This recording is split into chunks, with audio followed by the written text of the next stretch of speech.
This is a game that we at CBS have been waiting for since the schedule was released in the spring. Buffalo and Tampa Bay coming up in your national doubleheader window. And hello, friends. Jim Nance, Tony Romo, Tracy Wolfson, and all the crew. You got the Super Bowl champs hosting a Buffalo team that comes in here frustrated, yet we found out through our meetings, very focused for this occasion. Oh, they better be focused. Last week, that did not sit well with anyone. Division rival for the division lead, and all of a sudden you're at home and you have a chance to really say, this is us, it's our time, and they lost. They're focused this week. I can tell you, everyone that we talked to, they're ready to come in here and beat the champs. They're ready. It hasn't been easy, though, ever, to beat Tom Brady for Buffalo. All-time nemesis, 32-3 against the Bills. It's unbelievable. This is such a tall task for the Bills today. Tom Brady has got this offense rolling on all cylinders, and he's so dominant at home, Jim. I mean, some of the numbers, it's crazy. He always has the pencil last. He's going to get to the right play. This is a tall task, though, for a Bills team who's coming in focused. And speaking of that focus again, Josh Allen told us just yesterday, we're trying to prove to ourselves more than anyone. And we've had a fantastic week of preparation. Yes, they have. And coming in here, you cannot have those little mistakes. Right now, they just need to do a better job in the key and crucial situations. That's how they're going to win games against the best teams, because the Bills are one of the best teams. They just need to show it, and they need a game like this to provide it so everyone believes it. There you go, Tony. Before kickoff, we go down to you, Tracy. Well, Jim, when we spoke with Josh Allen yesterday, he said, I know Bills Mafia wants me to hate Tom Brady, but I can't. He said, I grew up a California kid. I grew up idolizing him and wearing his jersey. Now, every time he steps on the field with Brady, he says it is just surreal. They have met 4 times, yet he has not beaten Brady. He knows time is running out. No better time than today, Jim. All right, well, he grew up in Fireball. Tom grew up in San Mateo, 140 miles apart out there on the West Coast. Yeah, it's a beautiful afternoon here in Tampa. 81 degrees. That game Monday night, I'm sure you saw it. It was in the 30s, wind chill in the 20s, brutal conditions. Far different story here today, just ideal. Yeah, that's slightly different for a quarterback. I mean, oh, yeah. A lot of talk last week about the Bills. They ended up throwing the ball, had some success late. Could they have gotten to that earlier? I think you're going to see him throw it a lot today, Jim. And I think we'll see Tampa against the Buffalo defense, just a hunch, throw it more than 3 times. I think you're exactly right. But I'm gonna go on a limb and say you're right. All right. I like to take those hot takes, really deep. Here's the kick. Buffalo deferred here at the top. Darden's the returner. Darden trying that left sideline and runs out of real estate. Poyer there to push him out. So they say, let's give the football to Tom Brady first. We'll take it in the 3rd. And since last Thanksgiving Sunday, when they lost in the regular season to Kansas City, again, regular season before beating them here in the Super Bowl, they've gone 8-0 in this building since that game, the last weekend of November a year ago. And they put up big points every single time. In fact, over 30 every home game this year, undefeated. Leonard Johnson, the extra receiver, to join Evans and Godwin. And they move Fournette out of the backfield. And it's a wide snap. Brady trying to fall on it, and he's able to. My goodness, there was years ago a season opening game in New England where something very similar happened. Buffalo got a takeaway against Brady in the first play of the game and scored a touchdown. And I don't know if there were flashbacks for Brady, but very nearly a takeaway by the Bills on the very first snap. This is huge for Buffalo coming into this game. You've got to get a lead, right? Every team comes in here, they play on the Buccaneers' terms. Brady goes down, they score, they take the lead, and all of a sudden you get behind in this quarter, and then you got to start pressing. That's a huge play right there. It lost 14. Brady able to recover it, and now looking to sling it. What a stick by Milano on Godwin. And we told you this Buffalo team, at least coming in these first couple of plays, fired up, gain of 6. Here's the Buccaneer offensive line. Brian Jensen, the center. That snap getting away from them on that first play of the game. Smith and Wirfs, the tackles, they've been solid.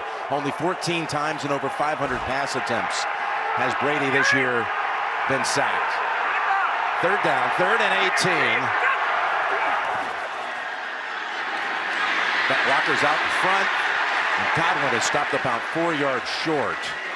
Boy, you had a whole brigade out in front of him, but The Bills able to converge, hold them to a 15-yard gain, and it's going to be 3 plays and a punt. That's where the fumble was so big on that first play, because this Buccaneer offense, they just matriculate down the field. They can create big plays. The wide receiver screen that you saw there has really been ramped up recently, and that's helped this offense because it's really hard to pressure now when you can create a big play like that whenever they want it. Pinion is the punter. They got 2 returners back deep for Buffalo, McKenzie and Stevenson.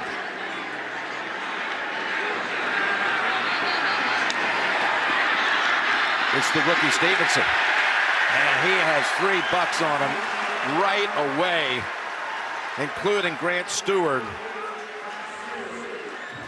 55-yard punt. Great job by Pinion for the Buccaneers. And here comes Josh Allen.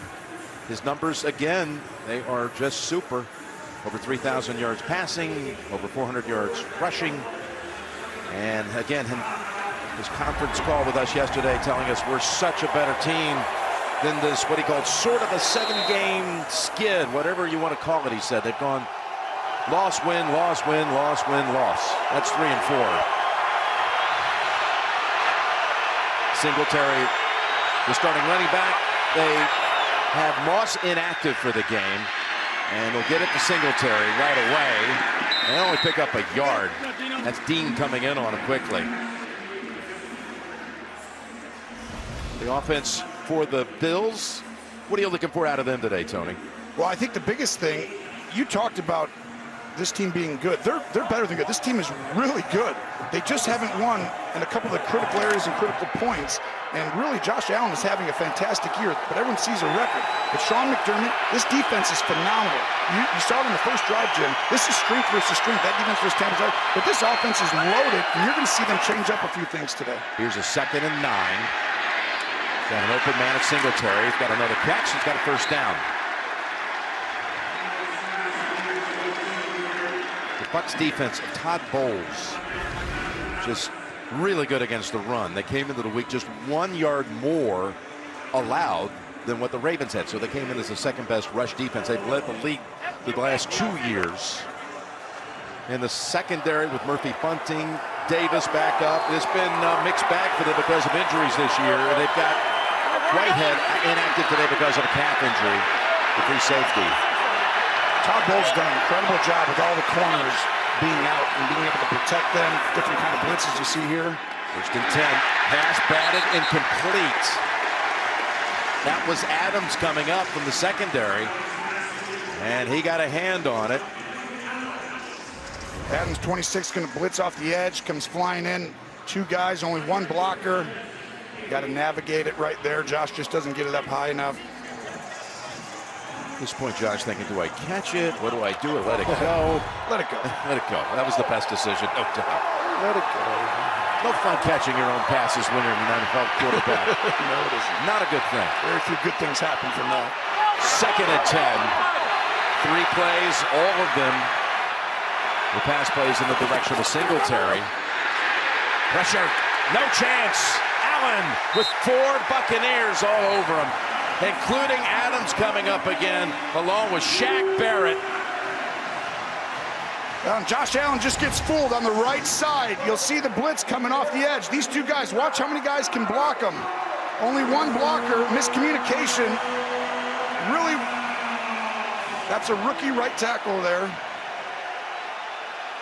And the difference, honestly, that's not Josh Allen's fault. The communication, Brown didn't get out on it. They didn't communicate. You know why, Jim? Because these fans right here, they got really loud. They didn't allow him to communicate all the way down through the line. Richard Sherman takes the field, coming off of IR. And here's Allen dumping it off at the last moment before he went down. And it's Singletary. And again, look at all the helmets that are on the football to end that series after 1 first down picked up by Buffalo. Gain of 12, and out will come the punter. This is going to be a great game. I mean, if you're a fan of football, you've got 2 dominant defenses, right? One against the run. The Bills are dominant in all areas. I mean, they are unbelievable against the pass. They don't give up big plays. But this, Buccaneers front 7 is as good as we've seen in a while in the NFL, and they've done it week in, week out. It's going to be the quarterback making plays, Jim, and not turn the ball over. The punter. Driving it back to Darden at the 23. Finds a little seam to jump ahead to about the 33. 10-yard run back after a 44-yard punt. Buffalo and Tampa Bay underway.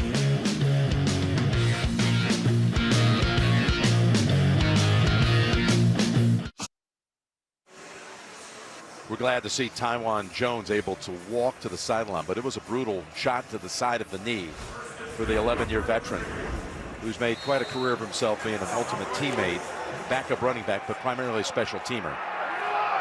So, second possession coming up for the Bucs.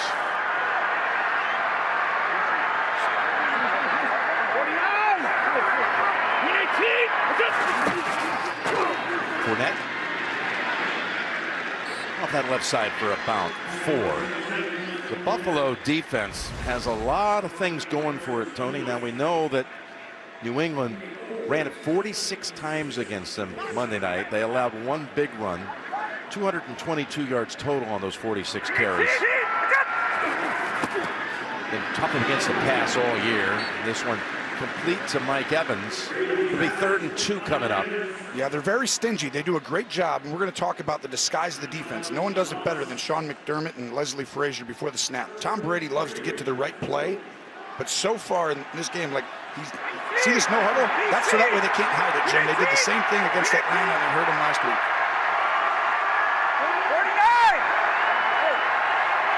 Brady's so tough. Sees the opening in the defense. Had just 3rd and 2. He's got it. First down at the 48. That is Godwin with yet another catch. And let's get back to kind of your breakdown of the game with the Romo report. Well, you got to change the picture. Buffalo Bills defense. The Buccaneers, they take what they give you. Tom knows where the weakness is in every defense. Bills disguise, disguise, disguise. You'll see these safeties over and over again on the outside. They're going to move around. He'll be here, and then he'll move right at the snap. He's here. He's going to move. First down. Got the time and tried to connect with Fournette. Incomplete. Milano in the coverage.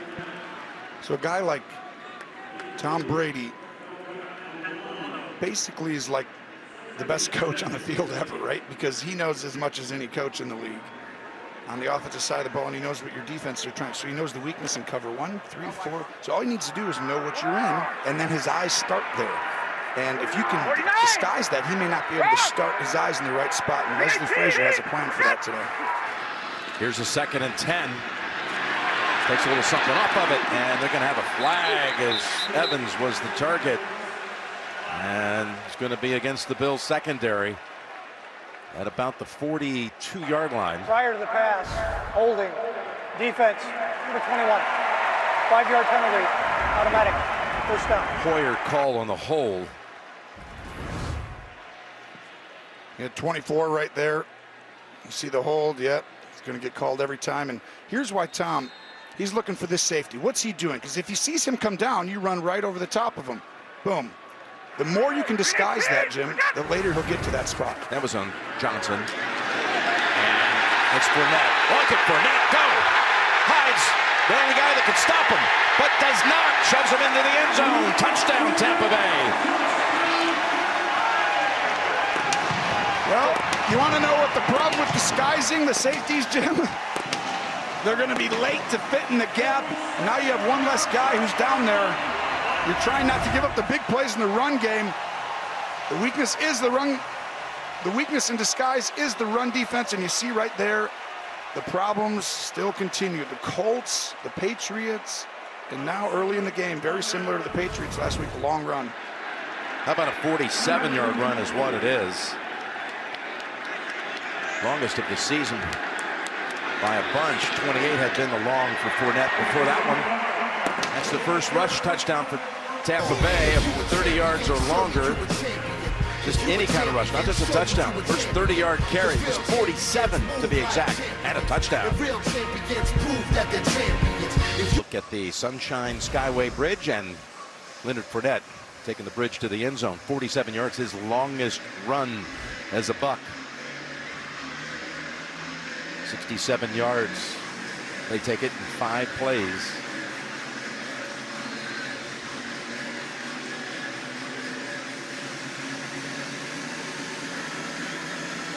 They call this Guy right here, Speedy, just his second game up.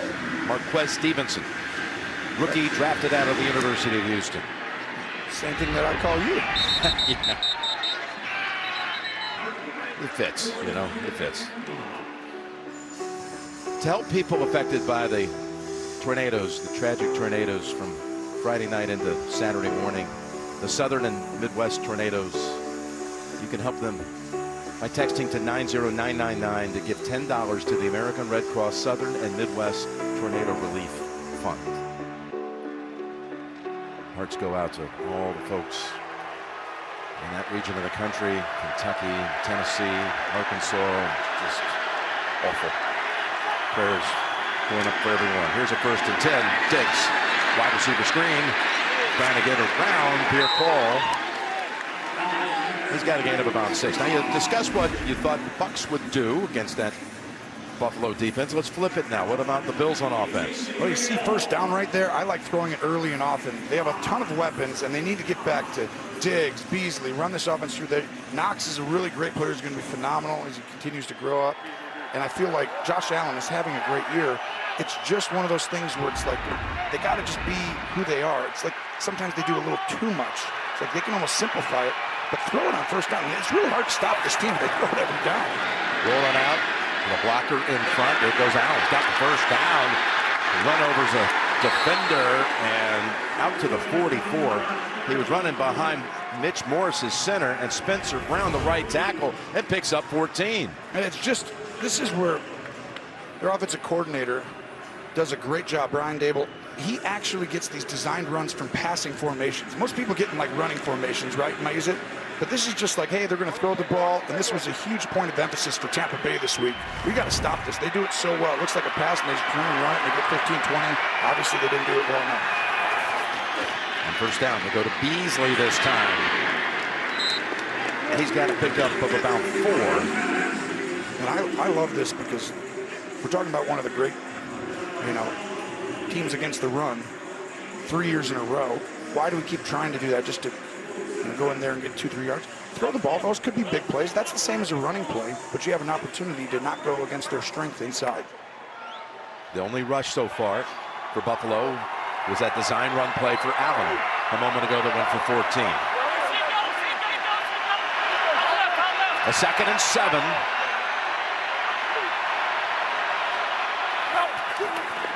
Pressure coming from the edge. And Allen gets sacked for the 2nd time, and again Barrett's in on the play. Now, this Shaquille Barrett is unbelievable, Jim. I mean, this is an undrafted player in Denver for 5 years as he beats Brown around the edge with that speed. Since they've got the last 2.5 years, Jim, he's got 35 sacks, now 36. That's tied with Myles Garrett, and only T.J. Watt has more. And think about it. They only paid him $72 million over 4 years, and I say only. That's like $50 million less than what T.J. Watt. The production he's giving them, that's a steal. It's a great job by their front office. Got a 1.5 sacks already in this opening quarter. It's 3rd and 8. Allen's pass, he got rid of it as they were blitzing again. Intended for Davis. And the Bills offense will come off the field again. It's just well done outside. Good technique.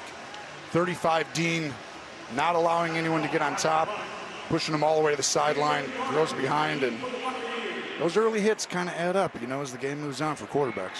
Well, you're talking about Shaq Barrett, of course, undrafted out of Colorado State, and the Broncos, when they brought him to camp, he had some guys he could learn from. He had guys like Marcus Ware and Vaughn Miller. Pretty soon he was in their league. Goes out of bounds, the Hawk punt. By the way, Tywan Jones was back on the field on that special teams play. There he is trotting out of frame. 39-yard punt. Brady and the Bucs got to the end zone in a hurry the last time they had it.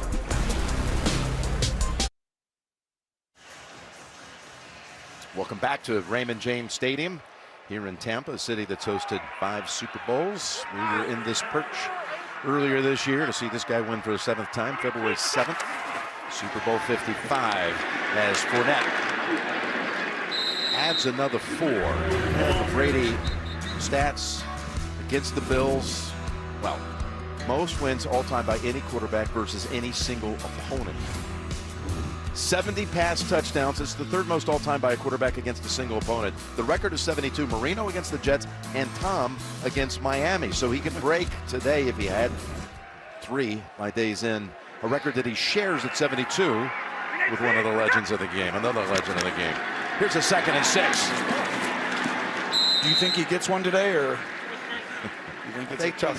I think the odds are pretty high. You know what's crazy? If all the games, though, this would actually be the game. Buffalo's defense only has given up 8 passing touchdowns all year. That's it. Second least would be 14. Yes. Only 8. Yeah, they sneak. That's an old Brady specialty there. The quarterback sneak for the first down. So if he got 3, though, which is what he would need. Oh, Brady getting up. Look at this.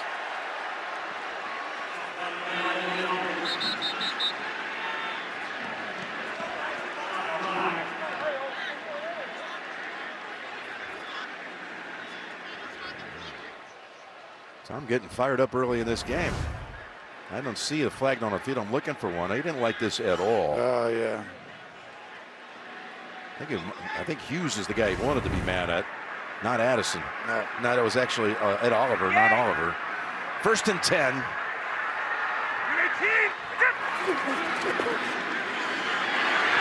Hughes was coming from the backside. He felt it, and he slides up ahead to the 39 to match his longest run of the season, 13. Tom Brady's going to go ahead and scan the field, slide up. No one has a sixth sense like he does. He knows when to run. It's funny how he does it all the time, right when it's needed. Showing off those wheels. Once a month. That's the guy we should be calling Speedy. Here's 1st and 10. Gronk gets into the act. There, another first down. They get pressure, find Gronk right away. Everyone's coming out the middle. Gronk's been around so long, he knows not to run the full route. Make it go quickly right there. Fournette, who's turned into a really good 3-down back. When he first got here, he was really a 1st and 2nd down guy. Here he is on 2nd down. Just needed a foot for the 1st, and he's got it with a little to spare. You see how Tampa's going no huddle here. This has really been a big thing. They've gone no huddle plenty of times before, but they're actually making this a focal point. They're doing it really early in games. 2nd drive today.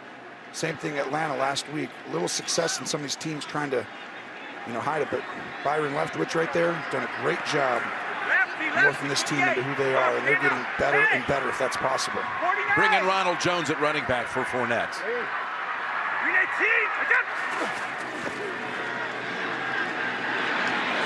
There's Godwin. Slicing through that defense and shoved out of bounds near the 30. His 4th catch here of the quarter. He's coming off a 15-catch game, a franchise record. Tom's going to scan the field right here. Look. Very calm and just comes back underneath. He's looking off all these guys out there. His eyes. And Godwin last week against Atlanta, 15 for 143. Time for Tom to go long to Gronk. Knocked down at the last moment. Well played by Jordan Poyer. Poyer's having an excellent year. 5 interceptions. No one wants to go one-on-one down the field with Gronk. Poyer with poise at the end. You notice he didn't grab, push. I mean, there's always a little bit of contact, but he did a good job of not. And then he had to turn around. You see how he turned around, Jim? If you don't turn around, it's pass interference. It's pass interference. He did a perfect job of that turning around. Just the right moment. That's like good coaching and good, technique by the player understanding that.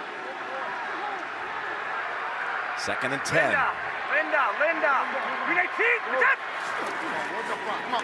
It's a blitz. Picked up again. Johnson with the catch. And he's got a gain of about 7. It's update time. Let's go back to the studio in New York. Here's how the Chargers cap a 9-play, 60-yard drive. Yeah, Justin Herbert to Josh Palmer from 12 yards out. The LA Chargers take a lead over the New York Giants 14-7. Back to Jim Nance. JB and the coach, thank you so much. We had a 3rd and 2 here. Bucks driving again. Stepping up, gonna run for it again. Bucks heads and reaches across for the necessary yardage and a new set of downs. Made a little move there at the end against Obata to pick up the first, his third rushing first down of the quarter. Watch this. Go run through this. This is what makes Brady amazing. This guy's going to get him, but look at this little instinctful move right there. He got his leverage going that way just by looking and making his body leverage. Tom does that in the pocket all day long. That's the same thing he does to move people with his eyes, because he's slow, right? He can't actually make someone miss. It's because he uses his eyes and his body weight. Here's a first down throw out of the backfield to Fournette. Down the sideline and diving down near the 3-yard line, and a block up ahead for him by Godwin to help that go for about 16. Godwin took out a couple of defenders. I mean, Godwin looked like the water boy on that one. If you watch this play, Godwin's going to literally go up and block 2 different guys, and to have star receivers who are willing to do the dirty work, that can separate you. Well done. Bucs, they've been dominant in the first quarter at home, going back over the last 9 games. They got the 7-0 edge after 1 here, and they're right at the door again.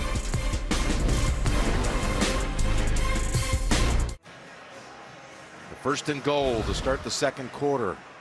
Numbers dominated by Tampa Bay through the first 15 minutes. I actually thought this was going to be the key to the game, right? You got red zone defense. The Bills are fourth. They're incredible. Red zone offense. The Buccaneers are incredible. I thought this right here was going to be the key, whether or not Buffalo could hold them to 3. Brady at the end zone, stepping up again, and he's sacked for the first time in this game. Really well-coached Buffalo Bills defense. Sean McDermott, one of the great defensive minds, adds Leslie Frazier. Together, they're very difficult to deal with. Eli Ankou is the one who took Brady down. Tom rushing in that first quarter for 3 first downs. His first time he's done that in a quarter in 10 years. 2 scrambles and then that sneak on 3rd and 1 as well. They bring Gronk near outside, bottom of your screen. Hand it off to Fournette. They stuff him at the line, Tony. Your point about this Buffalo red zone defense. Can they get through this next play? 3rd and goal from 5 yards out. But watch this. This is what Tom's looking at. If he's one-on-one, he's going to throw a fade. Buffalo decides to double team him. Tom can hand it off or throw it. He sees that. You get the numbers. If Buffalo can do that in this game, Jim, they're going to force you to hand the ball off, and you got to play well up front. Leslie Frazier's team needing a stop right here. 3rd and goal for Tampa Bay. Rushed, throwing, back in the end zone, incomplete. There it is, Buffalo with that stingy defense. That was huge. That gives your team a chance. Very hard to do against Tampa, especially at home. Harrison Phillips, one of those providing the pressure that made Tom leave the pocket. Phillips having a good year. Really, they've gotten a little younger, right? Their pass rush is a little better this year than it's been in the last couple. Getting Rousseau in the first round this year has played well, and just having some guys having a really solid year. And the Phillips pressure and others as well. Johnson on the coverage. That means out comes Suckup for the short field goal. That is good from 23 away. With the Bills able to hold them to 3, the defense stiffens inside the 5. They had the ball for 15 plays. They lead 10-0.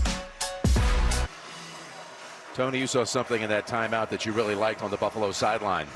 Well, you see Sean McDermott right here talking to Leslie Frazier, defense coordinator. He's like, listen, I want you to do this, because here's what they're trying to do. If we can go ahead and do this, disguise it this way, this should give them trouble, okay?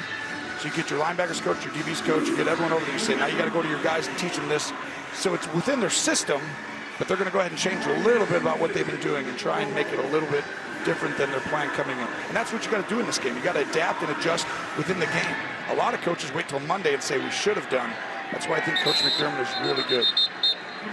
Pinion able to get the touchback for the corner. Here's the AFC playoff picture. Of course, the Patriots on a bye. Tennessee wins, Kansas City win. You got the 3 teams at 9-4. Patriots right now the 1 because of a better conference record. Buffalo went into that game Monday night, would have led the AFC East with a win. Instead, with a loss, dropped back to the 7 spot. This is going to be crazy coming down the end. If you look at in the hunt right there, it's like this is going to have, I mean, wild cards are 7-5, and all the other guys are at 6. 7, 1, 2. It's like you have 8 teams for like 3 spots that all could come down to one game. First down. Take the handoff from the pocket. He fires it to an open receiver, Emmanuel Sanders at midfield. Gain of 25. Now you'll see the route right here by Sanders going up, stopping inside. Just a good play call versus cover 2. Watch right here. He's going to go up and pause it right now. Josh's eyes are looking right. He's going to throw back over here. Great quarterback play to move him, to create that window and make it wider for him. Buffalo, 11 plays they've run. No handoffs. We set code early and often. I think they're going ahead and doing that. There's the pass complete to Davis with the flag. Scott Novak's officiating crew. Legal shift on the offense. Number 14 and 79 were moving at the same time. Did not reset. It's a 5-yard penalty. First down. Oh, this is a terrible call. I think that was terrible. I was watching down there. Yeah, Carlton Davis of the Bucs was so dinged on that play. So we can't see it here. It happened before that. But what happens is 14 comes in motion. You can't have 2 people moving. So it's hard to see. It's way before everything, and I think it was a little nitpicky. Here's Carlton Davis, I mentioned, shaken up on that last play. He was over there on the Buffalo sideline, and then training staff comes over to escort him back to the Buccaneers sideline. Davis, who's had injuries this year, and big part of that secondary, they need him. Football's iconic show Inside the NFL is streaming Tuesdays at 9:30 on Paramount Plus. I was in the company of Rondé Barber a week ago. He's the tournament chairman of the PGA Tour Stop Here, the Valspar Championship. Of course, the legendary Buck that he was. Knows a thing or two about playing corner. Yes, he does. Carlton Davis, who's a 4th-year player, had high regard for him. I like him too. I think he's right. Barber obviously knows, one of the great DBs. He was crafty. He knew the game well. Great instincts. He had it all. Ross Cockrell comes in for Davis as it's a 1st and 15 for the Bills. Pass complete. What a catch. Down to the 30 goes Diggs. They've had now 2 25-yard pass plays on this drive. This is just Josh Allen being Josh Allen. Right here. He's in that pocket. He's already letting go. Look at that. He's going to throw this in route. Hasn't even cut yet. The anticipation and then the gun to be able to be that accurate. That's why you have yourselves a franchise quarterback, and the Bills are going to be good for a long time because of him, Jim. And you have yourself one of the best receivers in the game. Actually went for 24 to Diggs. McKenzie, one of those lined up in the backfield. Allen looks up ahead. He's got Davis at the 20. Down to the 10. We've already talked on this drive twice about Josh Allen's eyes and his ability to move defenders. This was outstanding. Watch, he's going to look right. Here's throwing the flat. All of a sudden right there, 45 gets out of position, and White didn't have a chance because I'm not supposed to be way out there. Andy looked really low. He's going to throw a flat route. It's right at the 10, so it's 1st and goal. 3 pass plays for over 20 yards on this drive alone. It's Knox moving around now. The tight end has got 7 touchdown catches this season. Allen in traffic. Will get knocked back for a 3-yard loss. Really prepared that time. Levante David, they were ready for this. You'll see 54 David move over. You'll see Golston, the D lineman, move over right before the snap. They were prepared for that. This is one of those red zone. This is the point of emphasis for me. This is why the Bills are not, 10-2 right now. They're just not quite as dominant in the red zone as I think they could be, and I think they need to get back to some of their simple stuff, the stuff they really like, go to the players they really know can make it happen. 2nd and goal. Gonna keep it, gonna take off, gonna fight for every inch down to about the 2 before Winfield collides with him. He's going to look for Sanders. Cockrell does a good job guarding him, and then Allen uses his legs and shows off. Yeah, he's the only quarterback in the league, Jim, with over 400 rushing yards and 3,000 passing yards. It's really a testament to his overall ability. They're 3 yards out, we'll call it. 3rd and goal. One for 54. Yeah, you got 54. Yeah.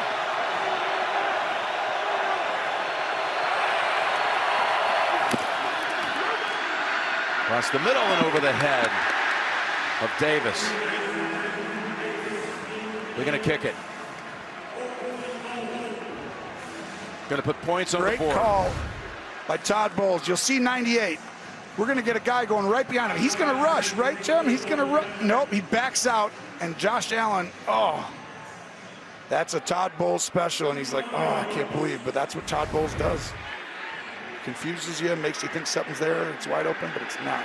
Tyler Bass, 21 yards away.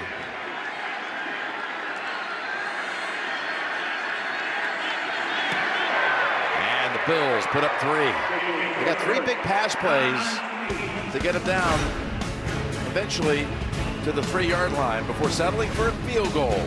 10-3 Bucks. Well, the numbers are similar for these two quarterbacks. Josh Allen, Tom Brady. Josh, who grew up down in the Central Valley area, California, huge fan of Brady's. Brady named this week for the 2nd time the Sports Illustrated Sportsman of the Year. Told us this week how his bedroom back home in San Mateo as a young boy growing up, he used to rip the covers off and tape them up on the walls like wallpaper effectively. Never could imagine someday he'd be just the 3rd ever to be named Sportsman of the Year twice. Wow. And the other 2, LeBron and Tiger. Yeah. Yep. So Michael Jordan wasn't good enough to get out twice. Okay, just wanted to make sure. Yeah, that's right. Gotcha. Really, I guess that is the extreme. Here's the next gen stats powered by AWS. No one gets the ball out faster than Tom Brady. He's one of the tops in the league at that, but he doesn't just check it down like some of the other guys who do it. He actually pushes it down the field. And then recently, they've really got this wide receiver screen game going. And this creates so many problems because Godwin's so special at run after catch. And then on top of it, you can't pressure this guy. He gets it out too quick. They throw wide receiver screens. You should not pressure him at bottom line. And if you do, you got to surprise him when you do it. So, okay, you can pressure him, but you got to surprise him when you do it. Rush 4. Brady has the time and the accuracy to be able to get Godwin, who actually came down to the ground to catch it for yet a 5th reception in this game already. Goes for 23. Now Brady with just a great job of dropping back, looking inside, keeps everyone. See those linebackers right there? They're just reading his eyes. Why wouldn't they get deeper? Because they're looking at Brady, and he keeps his eyes there. Great job. Godwin just went over 1,000 on the season as Gronkowski gets a 2nd catch. Breaks tackles down to the 32. Well, when you play with 2 safeties high, you're protecting outside, but inside, Gronk's going to be one-on-one. And Edmonds, Milano, these guys at linebacker for the Buccaneers are outstanding players, but Brady to Gronk, no one's stopping him one-on-one. Run!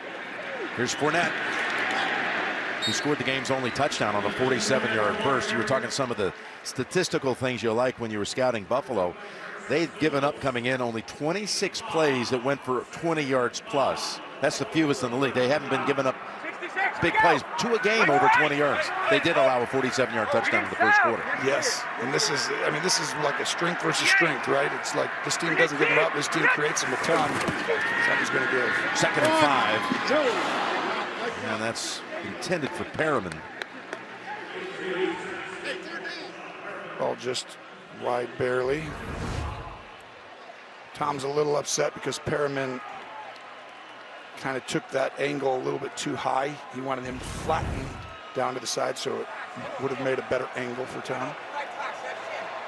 Brady 7 completions away from having the all-time record for completions in a career. 7 at the moment behind Drew Brees.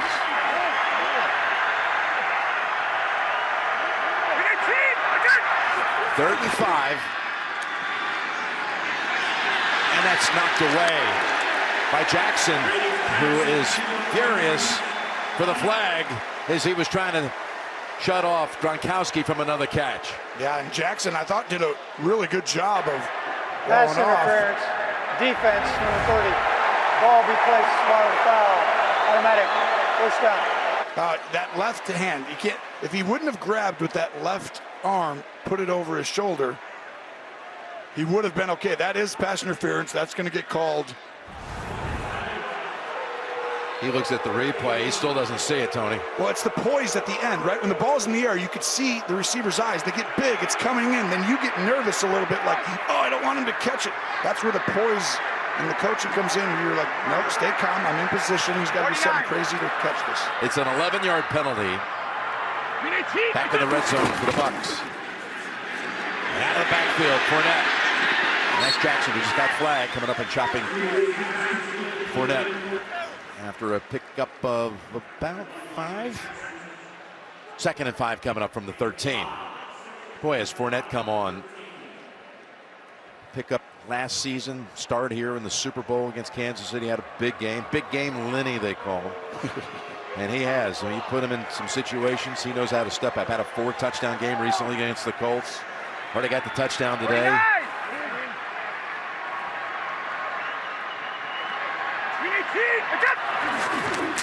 2nd and 5. Ball in and out of the hands of Fournette. Would have had the first.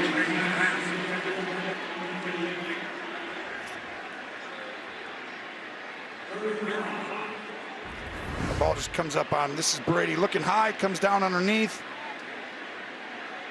Fournette knew he was going to take a big shot there. And Hugh Edmonds was waiting for him, and Tom's, wow, it happens. 3rd and 5. 2 straight red zone stands for Buffalo. That's the key to the game. I thought coming in was that part of it as much as the disguise. So we're going to find out. This is a big. Went to the end zone, and it's pulled down. What a catch. Mike Evans.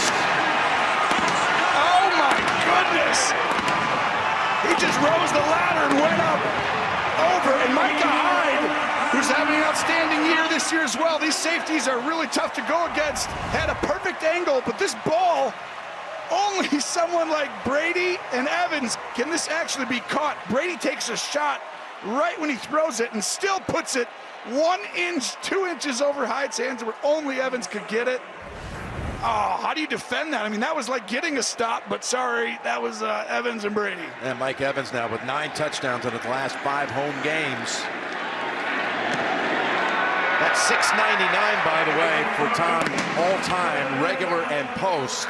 Evans won't make the same mistake this time if he catches another one for number 700. He gave this one away, but not the next one if there is one. I can promise you that.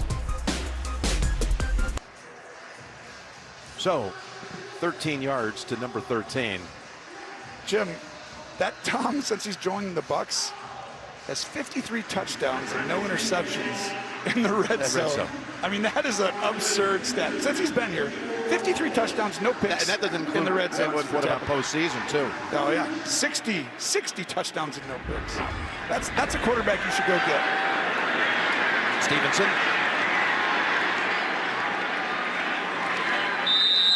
Thrown down by Minter at the 25. Considered the league's most prestigious honor, the Walter Payton Man of the Year Award, recognizing players who have exhibited excellence on the field and their passion that impacts lives beyond the game. This year's nominee for Buffalo is Harrison Phillips. For Tampa Bay, it is Mike Evans.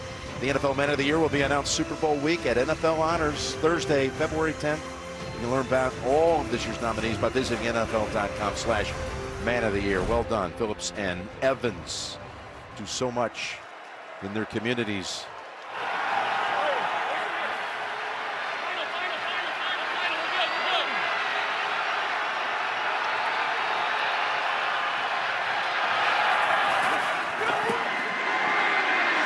blitz. Allen's able to step up away from it, pick up 9 to Knox, so we go down to Tracy.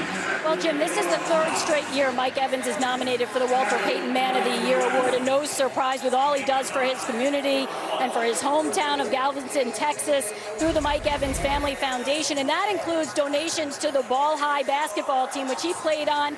He helped them come here, play a tournament, and they are in the stands, as you can see today. His coach, who he played for, on hand as well. Just a tremendous athlete, but also a tremendous person. Truly the real deal. He's done so much for Galveston. So cool to see his high school being honored and represented here today as McKenzie gets the first down coming out of the backfield.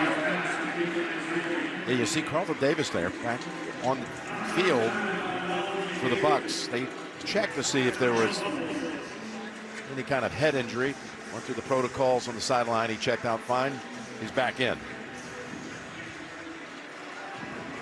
The injuries they've had this year in that secondary. I mean, Bruce Arians, Todd Bowles, to be able to do what they've done on defense, it's truly remarkable. I mean, they've been just decimated. They just kept coming and coming, and all of a sudden you look up and you're like, no, we're 9-3, we're just fine. First down. Another blitz, and it's White. Devin White jumps right on top of Josh Allen. He got past Matt Breida. Yeah, there's one of the best blitzing linebackers in the league, and he does a great job. These running backs, when they come in, they really don't have much of a chance. I mean, he literally, Jim, as you see 22, Breida just late there, the speed of White, but he hits the quarterback like 30% of the time when he blitzes, which is like, it should be like 6% or 2%. He's got a sack and a half today. That's 3 sacks overall by the Buccaneers. And you see all the different guys blitzing, and it just creates confusion. 2nd and 17. And again, Josh Allen is just under pressure every drop back. This time Barrett was applying the heat. Now you got a stunt here. Sue's going to go outside. He's going to come inside. And they're supposed to pass it off, and Darrell Williams is just too late. And each one of these plays just makes things more difficult for Josh Allen on the road.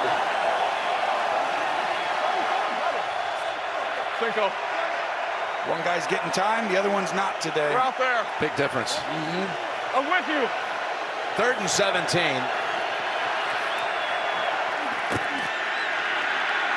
To Knox. Trying to get past one defender, but unable to. Winfield held his ground. 6-yard pickup. Another pressure.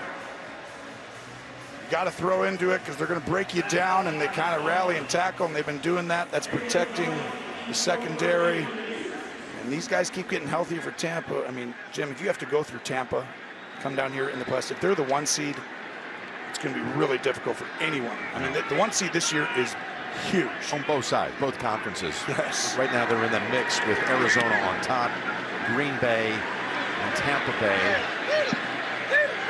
I mean, to me, it's big every year, but when you have quarterbacks who literally can get to the right play all the time, that just makes it twice as difficult to go into their stadium and win.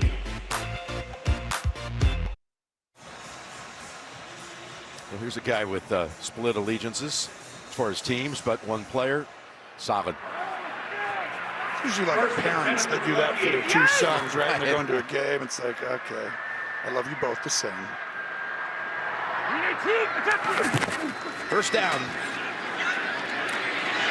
Brady finds Gronkowski.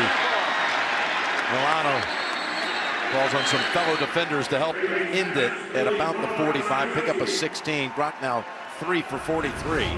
Brady's pocket presence here, just, you know, nothing's underrated about him, but one of the great attributes, the ability to sense where people are around him and slide and reset the pocket and then find the check down.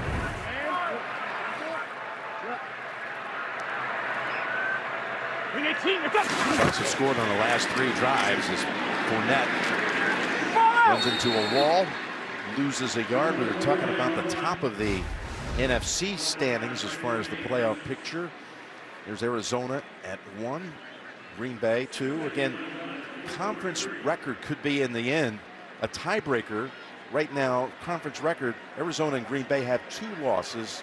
Tampa Bay has 3 in conference play if it comes down to that in the end. So if you pictured all of them at 13-4, right? Yeah. Then all of a sudden it would That's the tiebreaker. That's the tiebreaker. And right now Arizona, you said, is up. They and Green Bay both 2. Here is Godwin. Of course, Green Bay has the head-to-head over Arizona. Godwin feasting again. Gronkowski threw a block for him. Gain of 13. Well, you see the off coverage there? That just means Tom Brady goes, hey, let's go with 14. What's that? Well, it means wide receiver screen to number 14. And so he just looks out there and sees. Now they're pressed, right? Now you can't throw them unless, now they bailed off. He could. He's not going to do it back-to-back plays, but that's what he's looking for. There's a pass away from the defenders. Something that Godwin can field for another catch. His 7th as we approach the 2-minute warning. Targets Godwin a lot, especially on 3rd down in the red zone. Great catch there. Brady 2 completions away from the grand slam of quarterback stats, if you will, as Fournette takes it inside the 30. He's already got the mark for wins, yards, and touchdowns. The completion record's going to fall maybe before the end of the half. They'll have them all. Or you can ask me. I mean, Brady has 35 after the one to Evans earlier in this quarter. Verizon halftime report is coming up. JB, Phil, Nate, Boomer, Coach Cowher. Scores and highlights and recaps of the early games, the latest on the afternoon set. Here we go. 2 minutes. Just inside of it to go. Bucs driving. Yet again, Fournette tried to hurdle. And Johnson had hold of him by the ankle, and they hold him to a gain of about 1. Hey, Surrey, is Tom going to throw a touchdown here? Well, if he did, again, it'd be 700. Wouldn't it be fitting if it ended up going to Gronk? Would be fitting. They've only connected 90 times all time. Timeout called by Buffalo. Timeout, Bills. You're watching the NFL on CBS.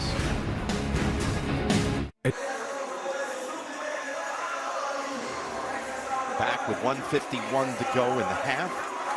It's a 2nd and 8 coming up from the 28. 272 yards of offense by the Bucs. We need team.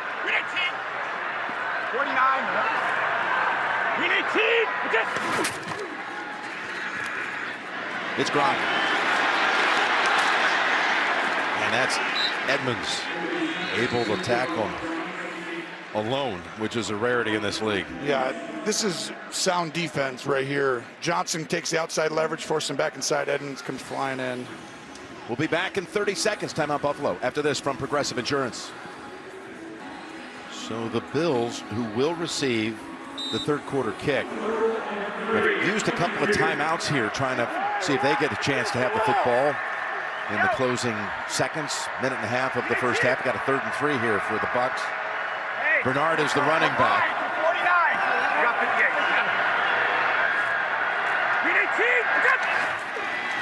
Blitzing. Brady has to launch it, and Evans catches it.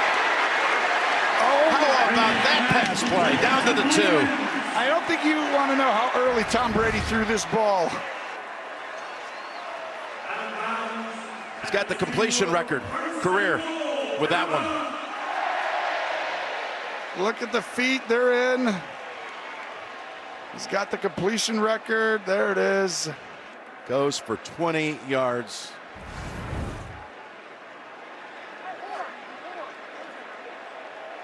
Now his 18th completion in 23 attempts. Now most all time. Well, you You're good? gonna see that Holds throw them all. a little bit. That was crazy. Red Danny. Red Danny. Red Danny. 58's the mic. That's the will. That's the mic, that's the will. Here comes something fancy right here. Hand out the middle, Joe. And that's Fournette. It's going to be inches short. And the Bills take a timeout. Their last. And again, we're back in 30 seconds after this. They're about a foot away, 2nd and goal. Well, maybe 2 feet. They mark it closer to the 1. Wells comes in as an extra lineman. Soko. We need TV. The sneak. And the touchdown.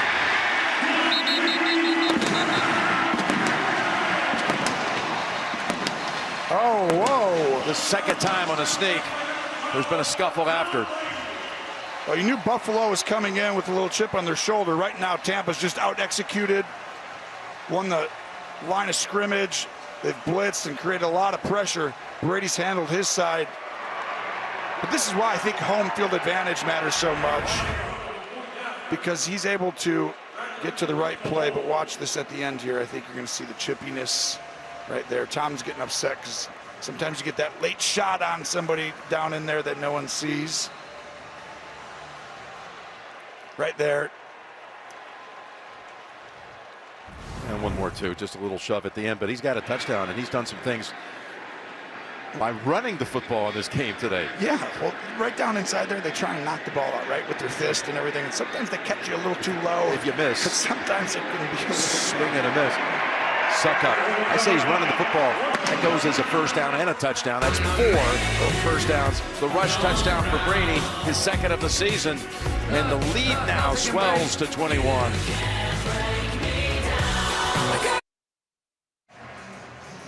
Well, they're the highest scoring team in the league at 31 points a game. They already got 24 here in the first half. This is against a defense that has done a lot of amazing things this year, and they've had no answers for him today.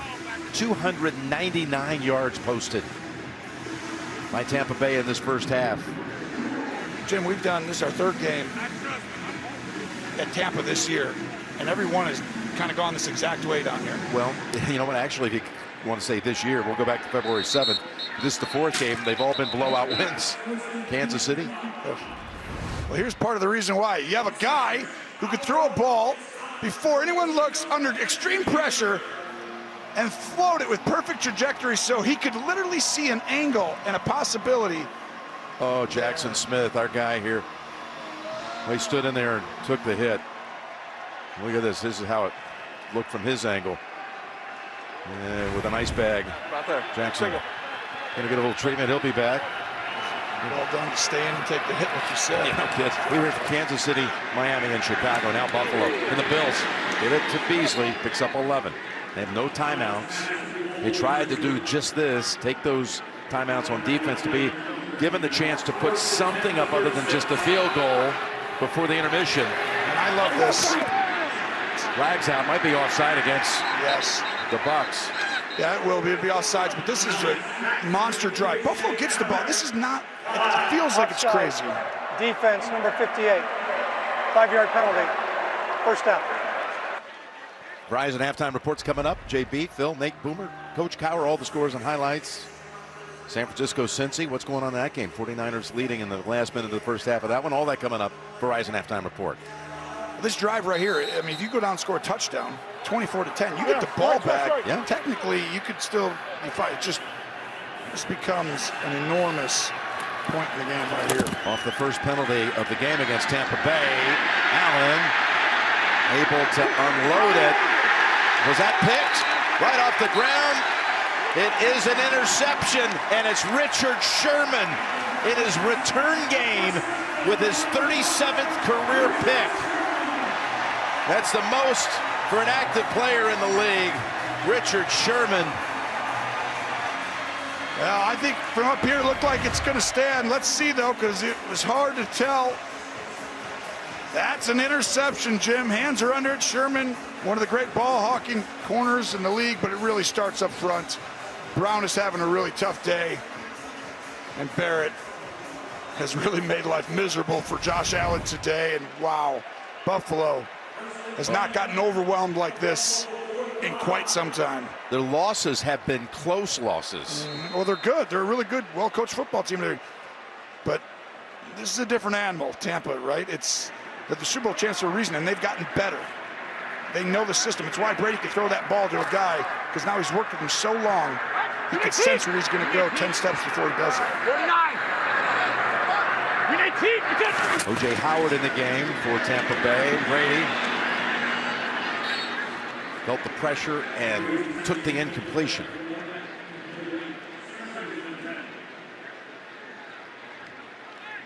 Well, as they were racing toward the goal line and that pass that he lofted amazingly to Evans, this is what we were talking about, the career grand slam. And he said, of course, to us, the one thing he cares about is that first one, wins. Yeah. What it's all about, period. He plays the game. 49! And, I think he's decent at wins, too. You know, Yeah, not bad. He's got a few. Here's Fournette. Did you ever think he's anybody get the grand slam? No, I mean, he's obviously gone to a different sport. He's already won them in football, so maybe Tiger, Jack Nicklaus, they're in there. Hogan, Saracen player, become the sixth. That joke will only work for about 4% of the people out there, so sorry to the other 96%.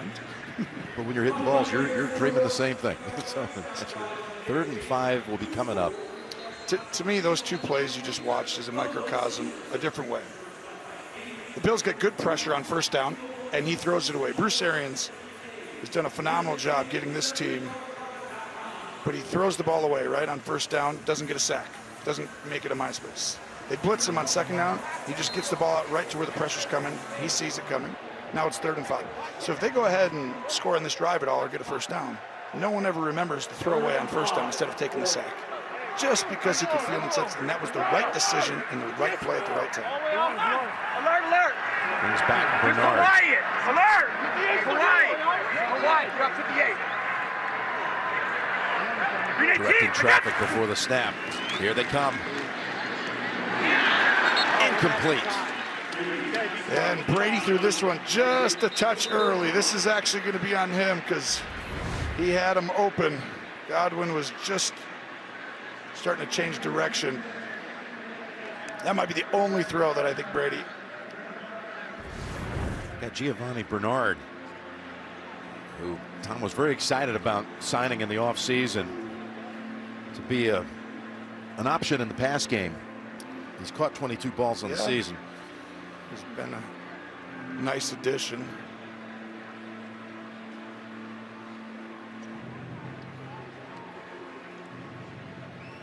Good job Bruce Arians has done. You know, last year making this team. I mean, he talked about, remember, thinking this would be the year of the Super Bowl. It just, you know, last year he didn't think that maybe with Gronk getting back acclimated, Fournette coming late. First season, no off season. You're right. We'll be right back. Bernard slow to get up. Donovan Smith comes over to lend a little support.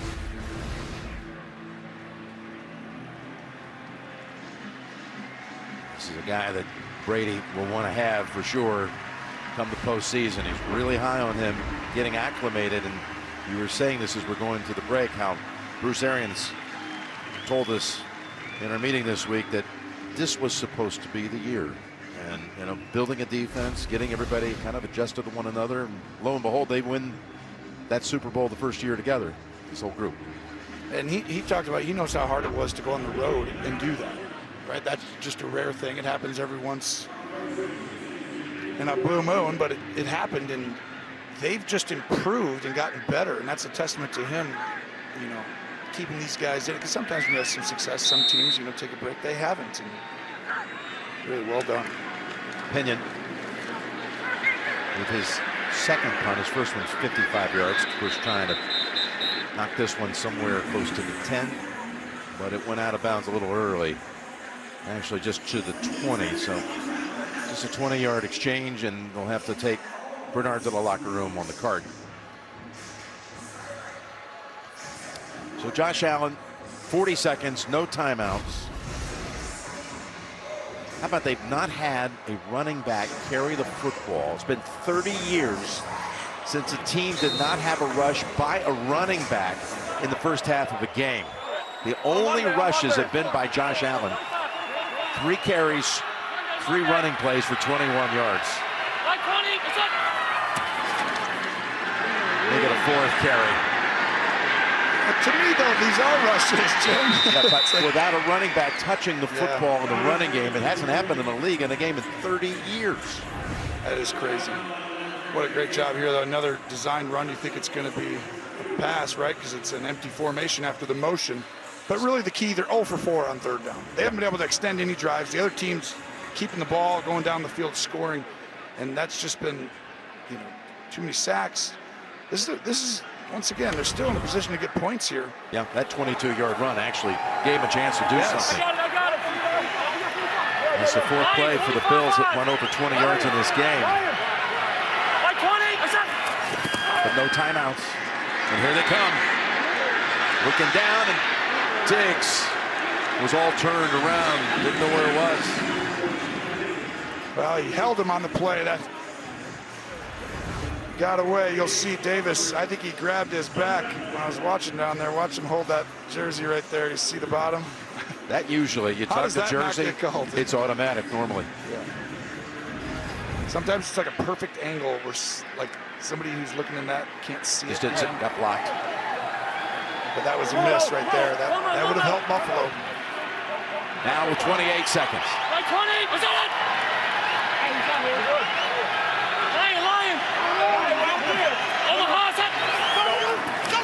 Here they blitz again. It's Davis coming after him. Last moment throws it away. How many times have they blitzed in this game? Do you think that was a late hit? Up here, I was looking down the field. It looked like they keep blitzing him and catching him right there, but he gets out of it. But the receivers aren't running around right there. He went down hard, but I don't think he pushed him really enough. I think he just kind of fell. He spent some time on the tarp in the last two plays.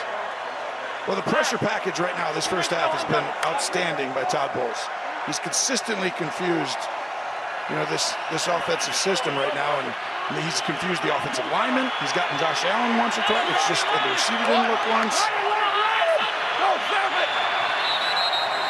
Here, ball was across quickly. There's a lot of calls here. Delay game, offsides. Which one are they going with? Prior to any fouls at the line of scrimmage, delay game, offense, 5-yard penalty, third down.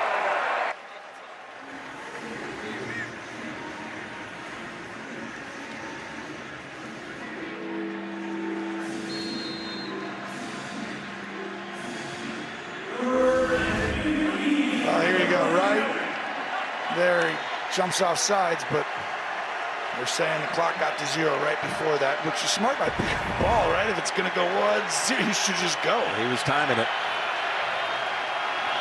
3rd and 15, 21 seconds.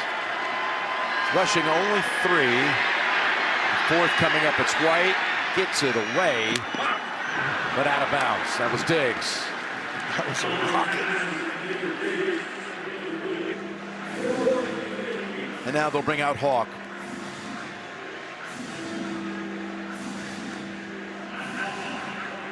Well, a very disappointing first half for Bills fans. What an unbelievable half for Tampa Bay. And this is not the other teams we were here for, right? This is not going against Chicago or the Dolphins, who at that time were not playing very well. This is against a team who actually has steamrolled 7 of their opponents, and they've lost 5. I get it, but this is a team last year that was dominant. They're good.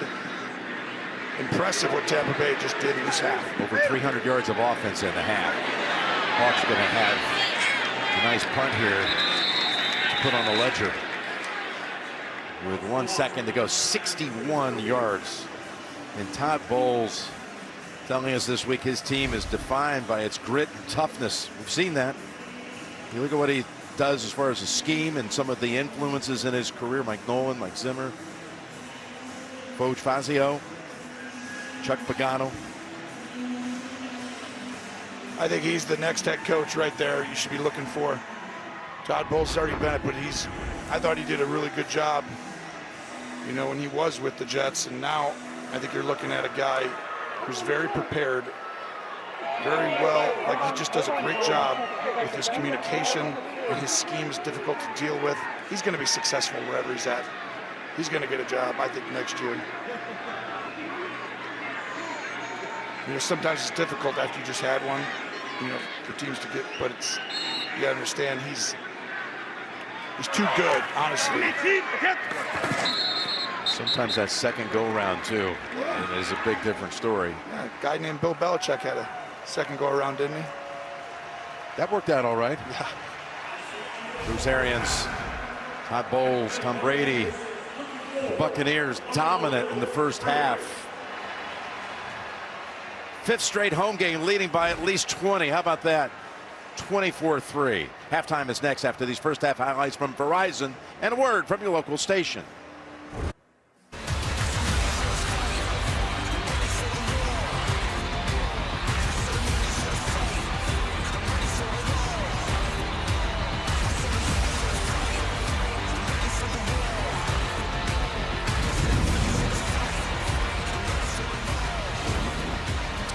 (24-3), Tampa Bay at halftime.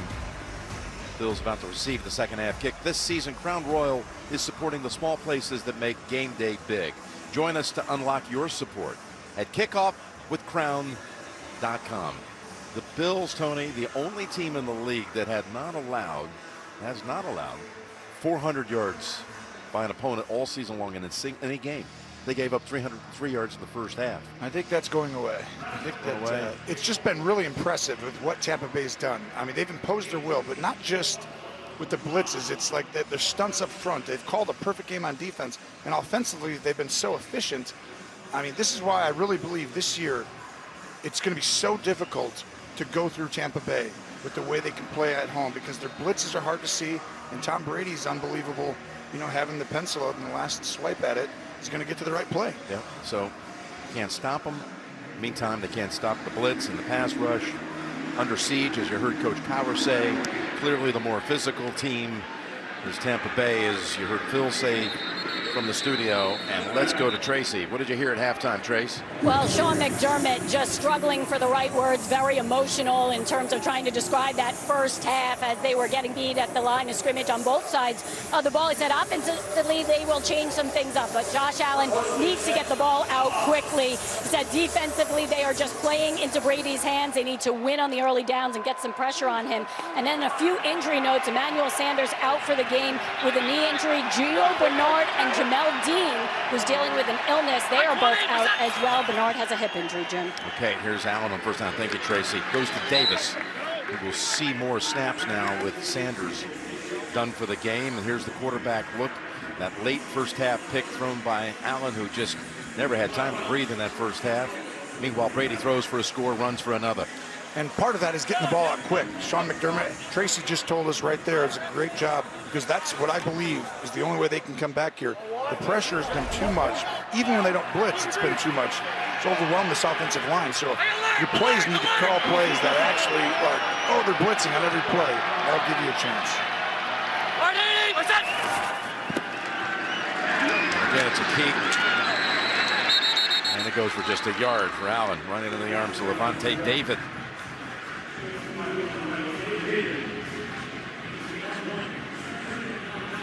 Well, you know, it's the #1 rush defense. Yeah, they were a yard behind the Ravens on the season. That's all coming in, but had been the last 2 years. And again, you go that first half, the running back position never carried the football. I don't mind not doing it on first down, right? Because you know they're playing for that. But on second and third, you got to sprinkle it in just so that way the pressure is not extreme. There's a catch by Diggs. He tried to dive under the tackle of Adams. Diggs, by the way, earlier in this game became the third player all time with 200 receptions in the first 2 seasons with a new team. Yeah, I know they target Diggs. I really think when they're at their best, if you pressure, you get the ball out quickly to Diggs or to Beasley. Just throw it to them right away. And if a team's not pressuring you, that's when you can actually do all the rest of the stuff in that first half. But all these guys up in here, Jim, when they're all up on that line, it's like you got to figure out what you're going to do right away. Here they come again. Got it away quickly. And look at that tackle by Murphy, bunting on Davis. Tried a little pick route. Unsuccessful right there. At least they had a couple of good plays coming out at a half, but can't waste these opportunities and drives right there. I'd be tempted to go for this right now. There was a hesitation before that punting unit was brought out, but it's 4th and 3, and McDermott brings out the punting team. It'll be the 5th punt for Hawk already. Oh no, it's a fake. They go with the fake, and it's Breida tripped up and stopped. That was Patrick O'Connor, who was not fooled. Well, this is one of those positions on the field as a defense. You're saying safe defense, so you don't rush everyone. And you see 79 with an incredible effort to get Connor with the play.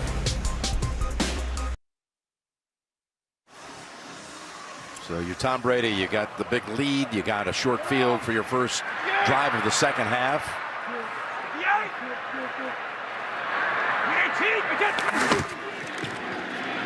There's Fournette. Plows ahead to the 39. So the fake punt didn't fool him, and Matt Breida, oddly enough, the first official rush by a running back was that one, was the fake punt.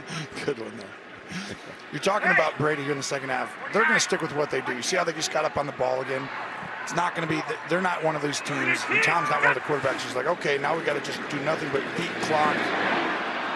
And that was one of the worst throws I've seen Brady make. Try to go back to Gronkowski. It's almost like the ball slipped out of his hands because he's wide open.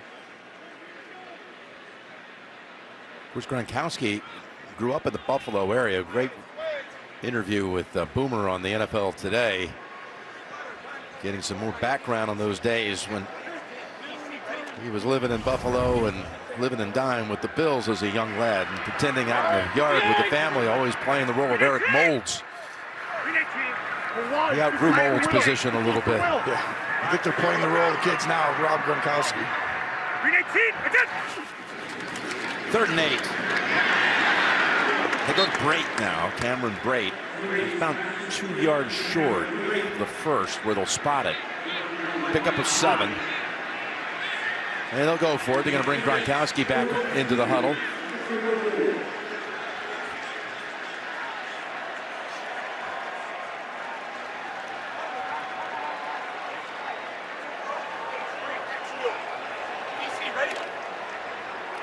This is not a short one right here, right? This is really got a tight end in the backfield. I think it's Brate back there, right, Jim? Yep.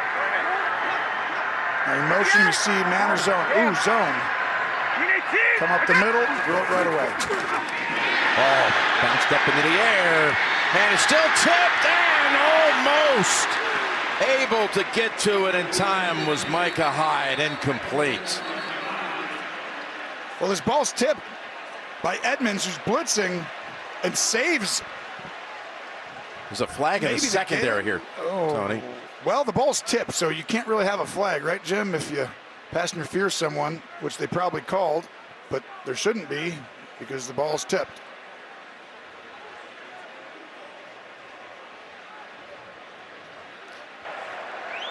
After the pass was incomplete, personal foul, unnecessary roughness on the defense, number 91. It's a 15-yard penalty. It'll be a first down for Buffalo. Timeout on the field. Well, that means there's a fight in between these two, and we're going to find out. I think he tackled him, Jim. There is a penalty. It will be, though, after the play. It will be Buffalo football when we come back. Bills take over at the 19.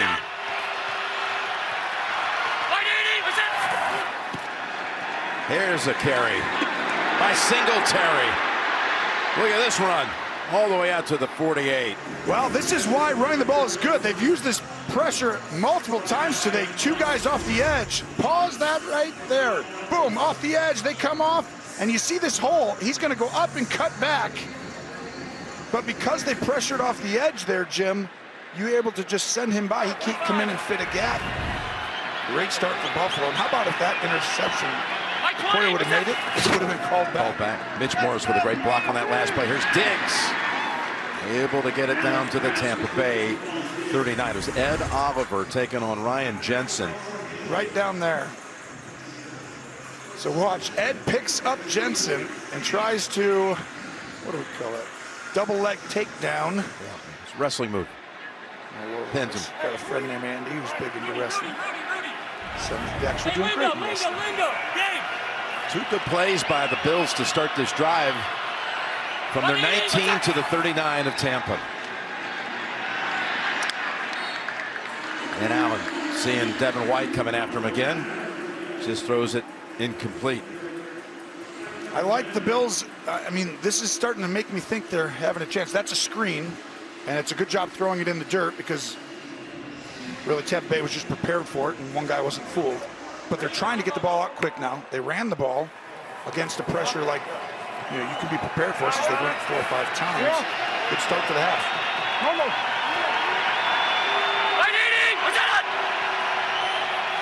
Change the play, cross dog. Here he comes. Here he comes. 2nd and 10. Just a little out of reach for Beasley.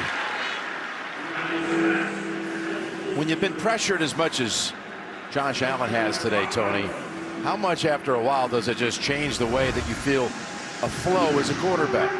Well, it definitely affects you, and this is where systems matter so much. On the road, it's very difficult to change a lot of plays. Change the offensive line, their technique, who to block, change the receivers, their routes. But when you're at home, you can just literally say, hey, 5 down, 52 over here. Hey, guys over there, X, boom, boom. Set up. On the road, you got to go out and tell these guys, look at one guy. The communication's much more difficult. 3rd and 10. Trying to pick up their first 3rd down conversion, and they do. And this is what I say. If they pressure, throw the ball to Beasley. Oh, they marked it short. Oh, he easily had that, didn't he? I thought he did. Now this one, I would challenge this one if it's not a first. But good job getting the ball out quick, right? Wow, that's a hit right there. Let's see where you think he's down. I would challenge this if it were me. No. Ooh. I think you might have a case. It's really close. 4th down. So they're now 0 for 7 on 3rd down. Oh, shotgun. 4th and a yard. I'll give it to him. QB powered. He's going to run right. Allen has it. He has, I'll tell you, he's taken some hits today. The sacks, half the passes that he got hit after releasing it, the times he's run the football. Watch 79, Jim, right here. You just called it. 79's going to pancake Devin White right there. Spencer Brown. Good job. Hadn't been great in protection tonight, but you see, put White on the ground. Impressive. But these runs, you can see why teams have to prepare for this, 6 for 47 rushing for Allen, who on 1st down tries to go with a screen, and Knox has 3 Buccaneer defenders on him, including Devin White. White and David, the linebacker, sniff out screens all the time. Just great instincts. It does get harder and harder to keep blitzing when teams are getting rid of the ball quick and they're throwing screens. Even if they're not successful, it does make it more difficult. We'll see if Todd Bowles continues the onslaught or if he starts to drop people. 2nd and 12. Here's another screen, Tony. Singletary. He's going to be marked. Let's see. Right at about the 18. Gain of 9. The 3rd and 3 on the way. Well, if you're Buffalo, as a fan, you got a little sign of life right here. You're just starting to feel a little momentum. 3rd down conversions today, 0 for 7. But they did get the 4th down.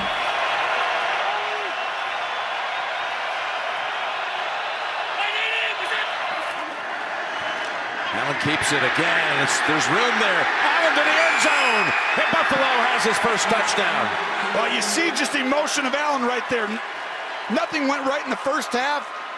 He needed to get the ball a little quicker. The play calling needed to change a little bit, and Allen comes right out. Really, on the first drive, they did well. Just didn't get the 1st down. Had to punt and didn't get it on the punt fake. But all of a sudden here, this drive, Josh Allen makes every right decision.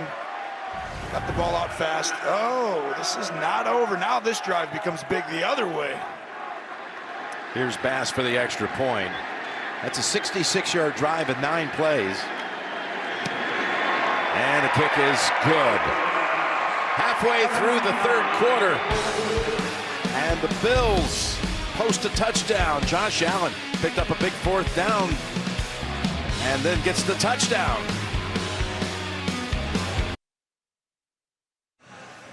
Welcome back to Raymond James Stadium. Here in Tampa, Josh Allen from 18 yards out, his 29th career. rush touchdown. It came on a third down, counts as a conversion in the stats. So the first third down conversion is their first touchdown. I mean, they are calling runs, right? They're quarterback runs. And we talk about the halfback, but it's like they've ran the ball 8 times, 9 times now. And 7 of the quarter. It's not like these runs by the quarterback are dropbacks. They're calling designs, so it's like they are running. But that one run really made a difference. That was a drive starter. Yeah. 29 yards by Singletary. And that's what's going to change Tampa's defense very quickly. Here's a look at next gen stats powered by AWS. Well, you see that high pointed ball? No one throws that. We talked about that earlier, sorry, Jim. But that right there is why Mike Evans, I mean, the height size. This is when you go into a game like this. Evans is 6 foot, what, 4 or 5? Rob Gronkowski, 6'5". Cameron Brate, 6'5". And then you look over there the other side, and they're all 5'11". 5'11" or less. And it's like, just some of these balls, you can throw them up and have them high point it. That's an advantage. All-time touchdown maker in Tampa Bay history. Recently moving past Mike Allstott as Jones gets the rush for 9 yards.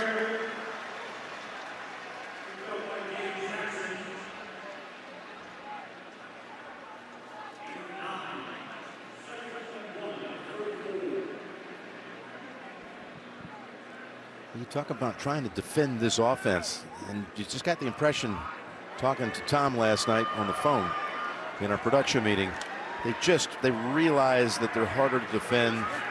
Red zone plays, third down plays, hurry up. The system's in sync. It's the nuance that everyone's able to go to. As Jones is near that first, I believe he's got it. So the biggest thing is, you know, let's see if I can get this right here. They're doing trigonometry when everyone else is doing what do you want to say? Minus and multiplication tables, simple addition, algorithms. There it is. Okay, gotcha. He's algorithm. But what is really happening, honestly, is that he is allowing everyone on that offense now, having been here, the continuity. They run it again, third straight play.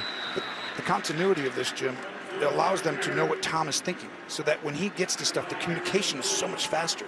So the big thing is when they go on the road, they're able to still do the same stuff they do at home through eyes, just a simple like touching of his helmet, right? It's a simple like, oh, you remember this? So once you go through it enough times, everyone's seeing the field and they can go to the next level, the next level, the next level. So they're not just stuck with the play they called in. He's always getting to the right play, which is the right looks. And that's where everyone else has to be able to go with him when he changes it. It's a 2nd and 12.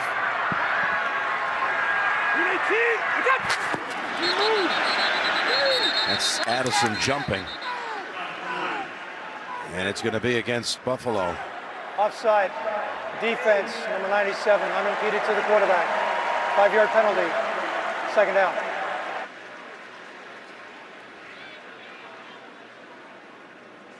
This is a defense that Coach Frazier's squad 2nd in the league in takeaways, coming in 2nd to the Colts. They haven't had one. They've nearly had one on the first play of the game when the snap sailed wide. And then the tip ball earlier in this quarter. I mean, both these defenses are in the top 4 or 5 in the league in turnovers. That's why. 2nd and 7 going deep. Gronk almost reeled it in. Poyer was there to help make it even more difficult. And this is why it's hard to throw the ball, and they don't give up a lot of big plays. This Buffalo defense has outstanding safeties, and you see Poyer's in great position. Just the size is different. What a throw, and almost an incredible catch. He almost David Tyree'd it. Yeah, that's true. Look at this. But you see, like, that's covered. Only Tom, maybe a couple other quarterbacks, and Rob could actually have that. The size matters. But Buffalo has a chance to get this back right here. Can that be a verb? What's a verb? Tyree'd. 3rd and 7. Diving attempt falls incomplete for Godwin. There's 2 uncharacteristic throws by Brady in this half. Let's see, the ball's going to come right in over that middle of the field, and I think he's wide open right there. And that ball just kind of tailed on him and came off. And I still think he might have been able to make that catch. Pinion. End over end. Stevenson dropped way back. Nowhere near it. Ball settles down at the 23 after traveling 39 yards. Diggs and Allen, can they establish another drive against Brady and company? Can they play the role of the Grinch here on the road? Got ground to make up. We're back with the Bills. Last time they had it, they drove for a touchdown. Defense just made quick work of it. Here's Breida to the 28. This game marks, for our crew, where does the time go? Our 100th broadcast together since opening up in Nashville in September of 2017. It's gone by a whole quick. lot of fun. Gone by quick. Unbelievable crew to work with, too. Proud to be a part of it with you. Proud to be a and part of everyone it. else. Thank you. Thanks everyone at CBS. It's been like a family here. We've enjoyed the heck out of it. Amazing time. 2nd and 6. Here's Breida again. He's got a running lane, and he's got a first down at the 40. By the way, we thought this 100th game would be a battle, and hadn't been up until right now. Getting the run game going. But a lot of the reason the run game gets going is when you can calm down the other stuff and have them defend both things. And a short passing game is always important against teams who blitz. It allows them to stop. And we're going to find out right now. Is he going to come on the edge and start coming again? Yes, here they come. As Allen takes off. Once he got past the blitzer, he's got another 5. He's up to 71 yards rushing. Well, he's up to 71 with some great design plays. And you see not a lot of teams other than Baltimore run these quarterback runs that are literally like you're running the football. It's not like fake the handoff, possibly throw it. But Josh Allen reads it correctly, sees it, and a couple of cool plays right there. 2nd and 5. Ball tipped and complete. That was Vea got a hand on it. Since Tampa Bay went up 24-3, the total yards are 101-10 Bills.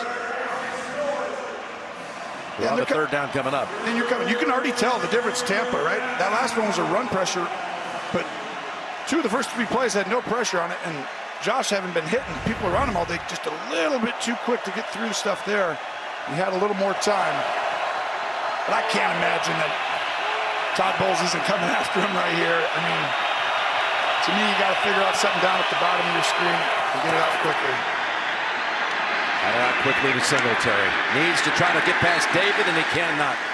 Great tackle by Levante. What do you do now? 4th down. Looks like they may go for it here. Yes, I'm going for it. I mean, the possessions are getting shorter and shorter in this game, and Tom Brady's not. At some point, he's going to actually take his team down and get a field goal, probably, and nothing else. So you look at that really quickly, and you're like, we at least need 3 possessions. We can't just go ahead and hope we get 4. Oh, at the last minute, they're going to bring out. Of course they're not going to. Oh, I don't like this. And you can't now fake it because you just did it. You know you can't do the same thing again. This is how you should have done it last time, though. You're going to go for it, then you run them on, and then you fake it really quickly. And now the 5th punt for Hawk. Fair catch signal. Made it to 10. Now you're asking a lot for your defense now to keep your offense in the game. They've given you 2 stops already in this half. Wednesday, the season finale is here. You can find out who will be the sole survivor and win the $1 million prize. And then after the big reveal, take a deep dive into the season on the Survivor After Show, immediately following the Survivor finale. That's Wednesday, 8/7 Central on CBS. You're right. How many times can you ask this defense to continue to keep Brady and company on the field for just a short amount of time? I mean, it's one thing because they pinned them down.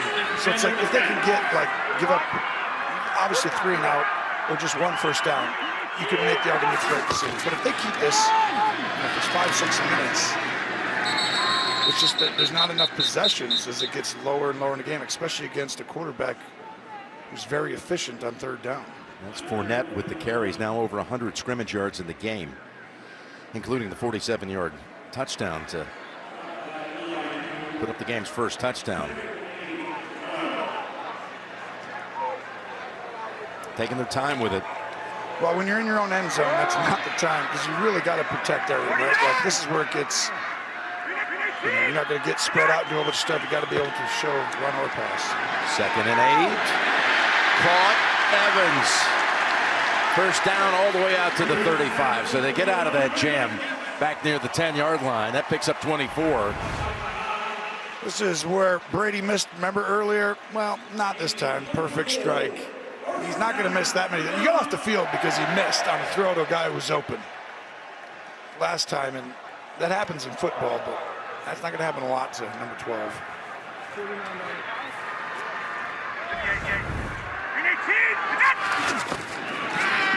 First and 10. And nothing there that time. Into the last minute of the third quarter. You know, one thing you did say as we were prepping all week was how important and how different it's going to be for home field in the playoffs this year versus this past season. The fans in the stands. Yeah. Full stadiums make it much more difficult because of the communication. That's why you can't get to a bunch of plays. If you're at home, you can literally just change them with one word. On the road, people can't hear you. 2nd and 10. Hanging out, waiting for it. That's Johnson. And he's up to about the 40, where it'll be a 3rd and 6 to start the fourth quarter. Only scoring in the third, the touchdown run by Josh Allen. It's 24-10, heading to the fourth. You're watching the NFL on CBS. Hey, while we have a moment, all of us at CBS Sports send along our very best wishes to a great friend, colleague over at the NFL, Howard Katz. Been under the weather. We wish you, Howard, a speedy recovery. Wish you were here for the game today, but we look forward to seeing you on the road soon. All the best wishes to you. 3rd and 6, starting the fourth.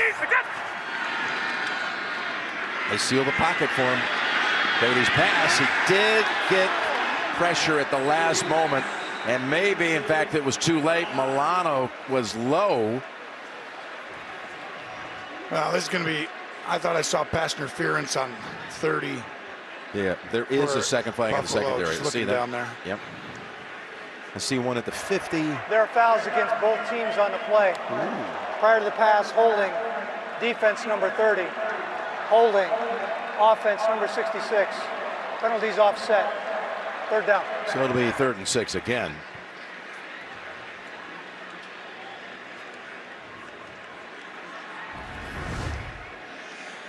Here's Milano coming in.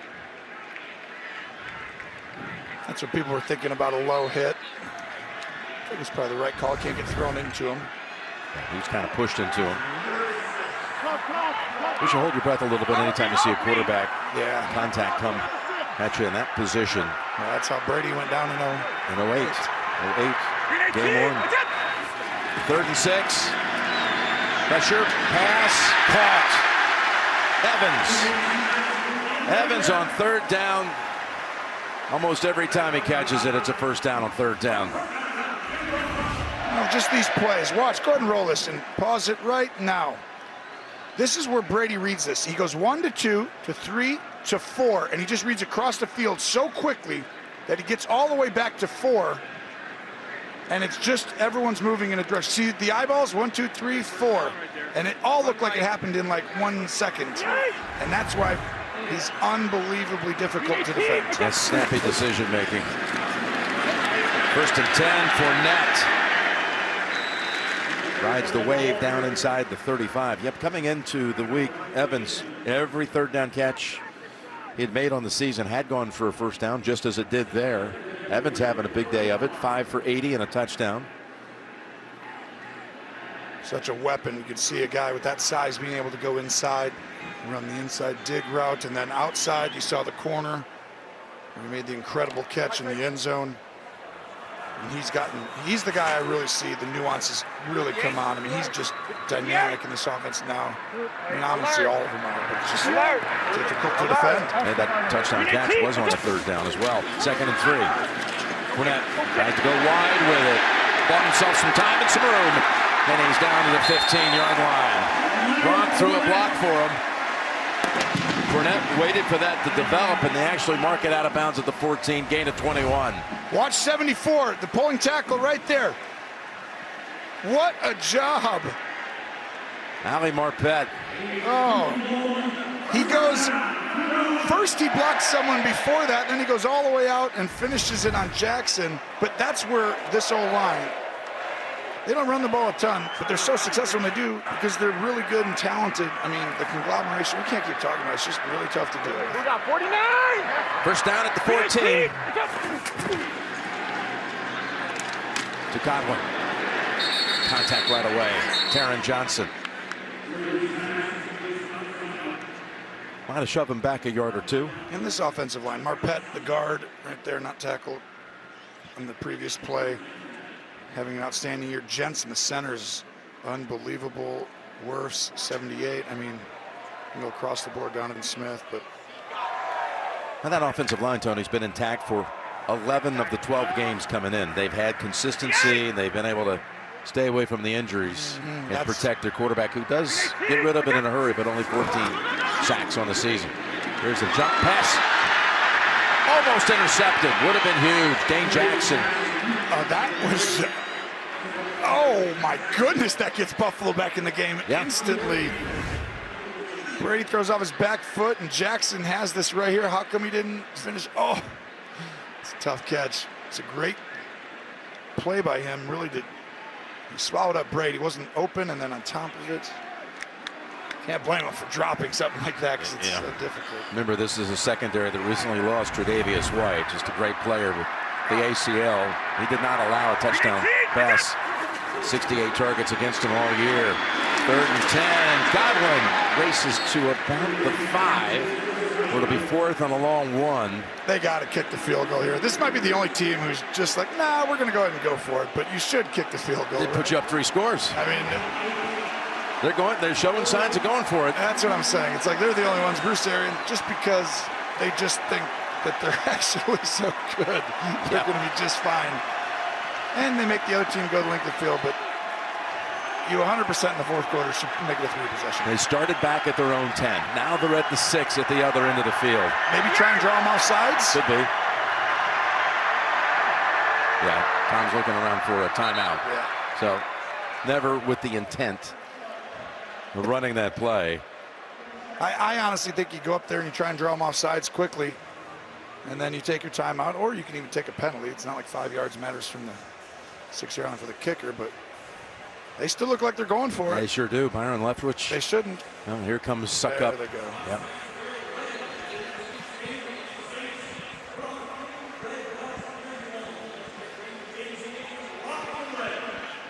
Suck Up with 1 attempt. It was just 23 yards out. He's getting a chance at another short one.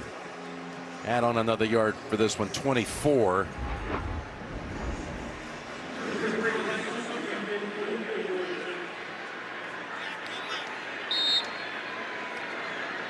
And that's it. He got a chance just on the math. Put him up 17 if he makes it with 11:24 to go.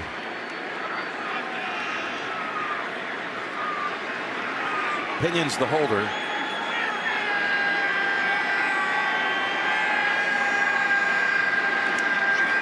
And that kick, chip shot. 27-10. They drove 84 yards in 6 minutes.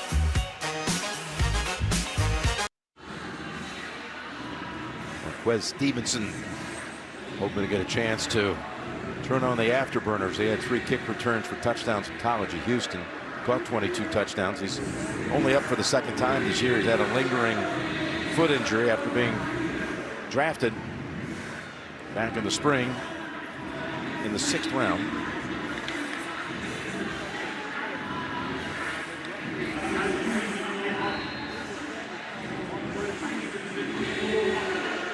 You go back and look at that 4th down. They go for it. What do? You get a good punt. You were saying, would it be worth it if you go off the field, maybe just one first down? I would have gone for it. Well, they kicked down the 45 yards down to the 10, but they kept the football for almost 6 minutes. Drove it down to the end of the field, got a field goal. By the way, yesterday marked the anniversary of Tampa Bay's first ever win. December 11th, 1977, came against the Saints. They had started 0-26 as a franchise. And then that day, back in December of 77, they got their first ever win.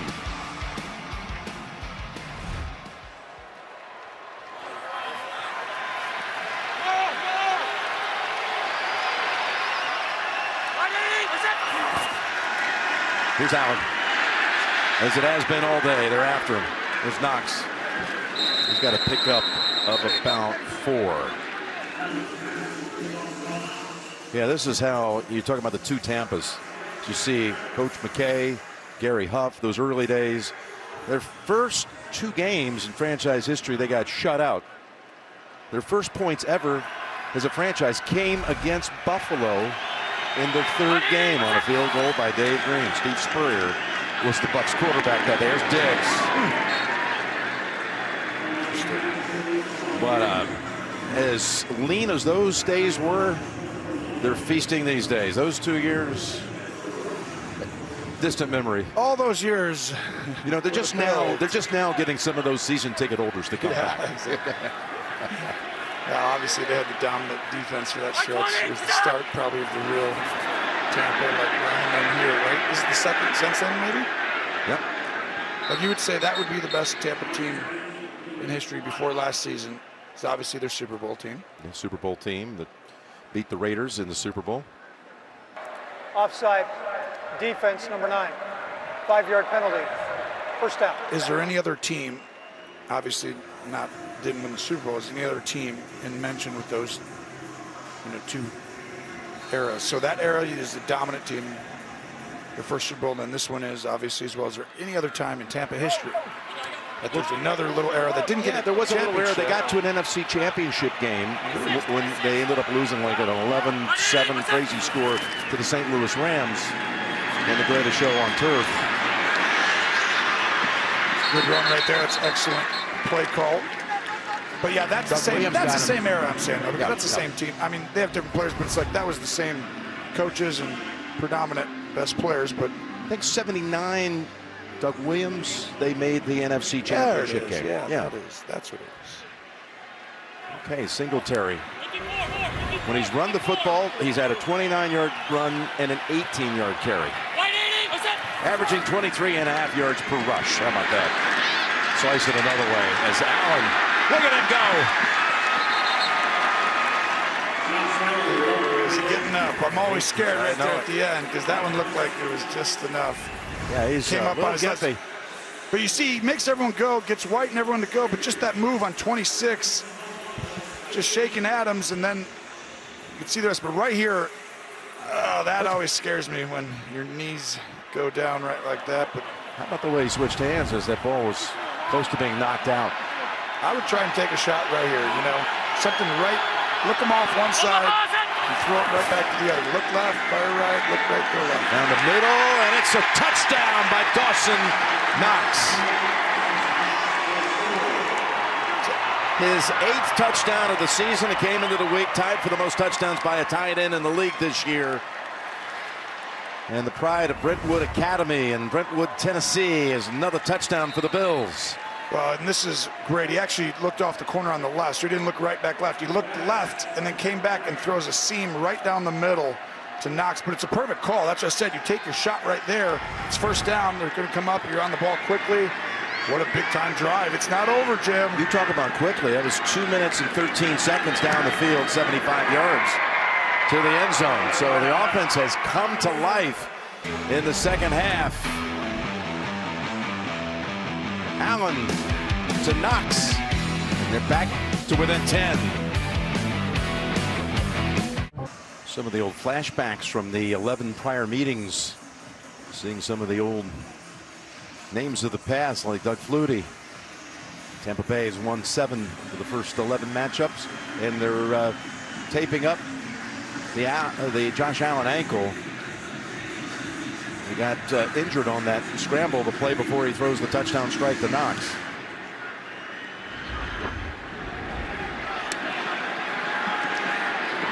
Kick with an opening. It's Darden. Got a flag on the return. Yeah, this is coming back. We're going to have to go all the way back, probably to the 10. During a return, holding, receiving team number 98, 10-yard penalty, first down. Tracy, down to you.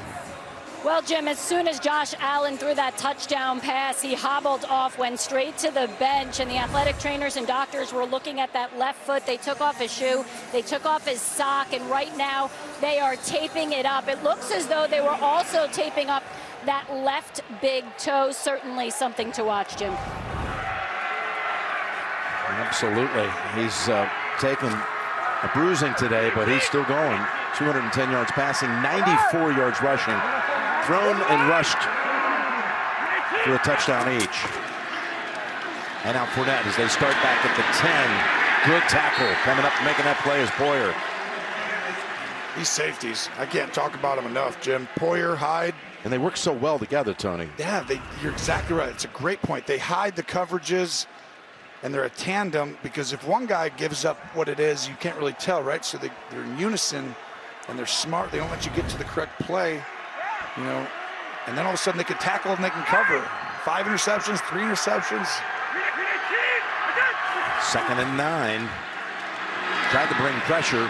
Was well protected. Gronk has it stripped out of his hands. Jackson was able to get a hand in there and take it away. And there's Jackson. You know, we've seen him today. Just the poise at the end of the play. Don't put that left hand around his head like earlier. And right there, does a good job. They're both battling. Boy, it's 8:21 to go. You got a 3rd and 9, and Bucks are pinned. If you make a stop here, the Bills could have excellent field possession. This is where Sean McDermott, give me your best pressure. Get everyone lined up. Show him something he hasn't seen. Put these guys up in there. One guy comes, the other guy runs over. One guy comes, the other one runs over. Pass incomplete, and there are no flags. McDermott and company fired up. That was intended for Godwin. Well, and someone's in his face. You see 91, Oliver, with a great pass rush, just making it. So Brady has to throw that ball and miss his hand. And Sean McDermott knows how huge that is. This is, wow, what just happened? This has been 3 minutes. It was 17 points. Now they got the ball back. And let's see where they'll start. It's a short kick, traveling near the 50 and bouncing backward. It's down at the 46. So the Bills don't have that far to go with 8:08 remaining and taped up and coming back out.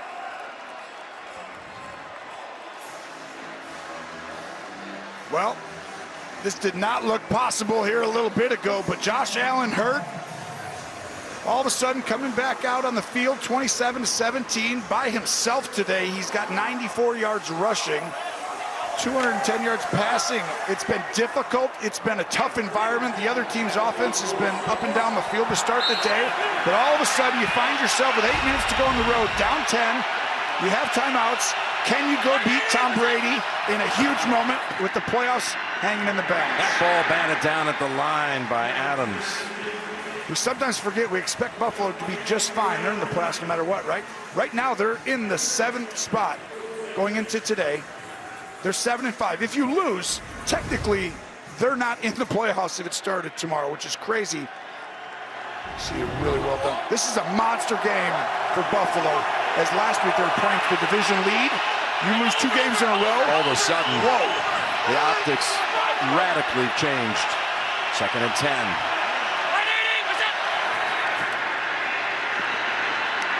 Hangs in there and finds Beasley, who goes for that first down yardage.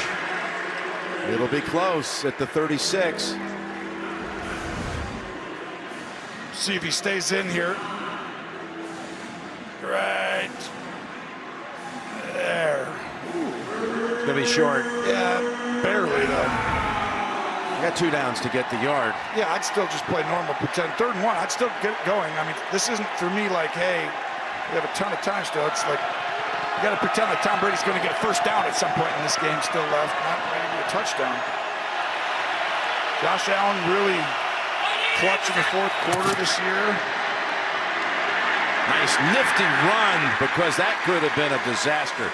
Singletary was able to sidestep Winfield for a loss and pick up the 1st down in the end. They haven't won all the close games, but Josh Allen has played well. 5 touchdowns, no picks in the 4th quarter, 3rd in completion percentage, 71.6% completion percentage in the 4th, Jim. That's what you want. He's gonna have to do it here, and you know how you do it? You find the guy who's one-on-one and fire it to him. Who set it down? Gonna take off.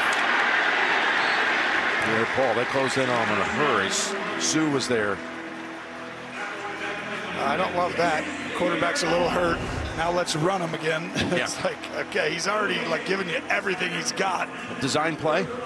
Yes, it was designed. There's a field goal is in play to get it down to a score. Complete. Beasley, 1st down. Yep. Pressure. Find Beasley. If they ever blitz a guy, they can't double him. Just find him. He'll be open by a little bit. Have him run just an option route. The game can be quite simple. Remember Edelman, Welker, all these guys? Like, White takes another hit. Ooh. Oh, he's having a hard time putting any weight on that foot. 1st down, 23-yard line.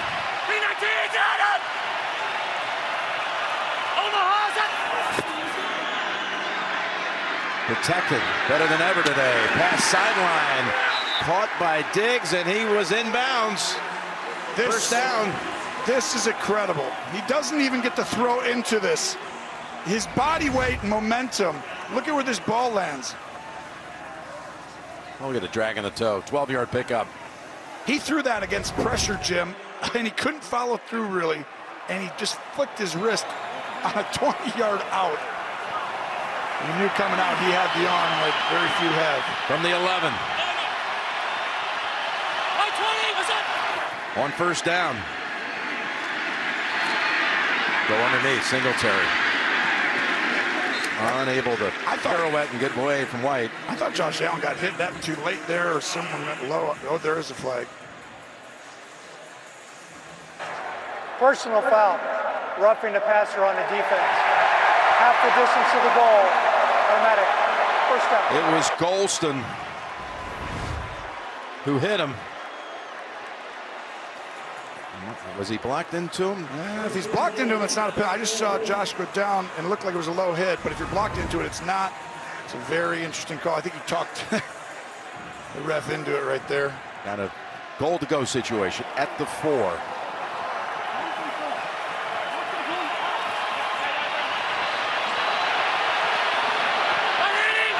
Gonna move Knox in motion.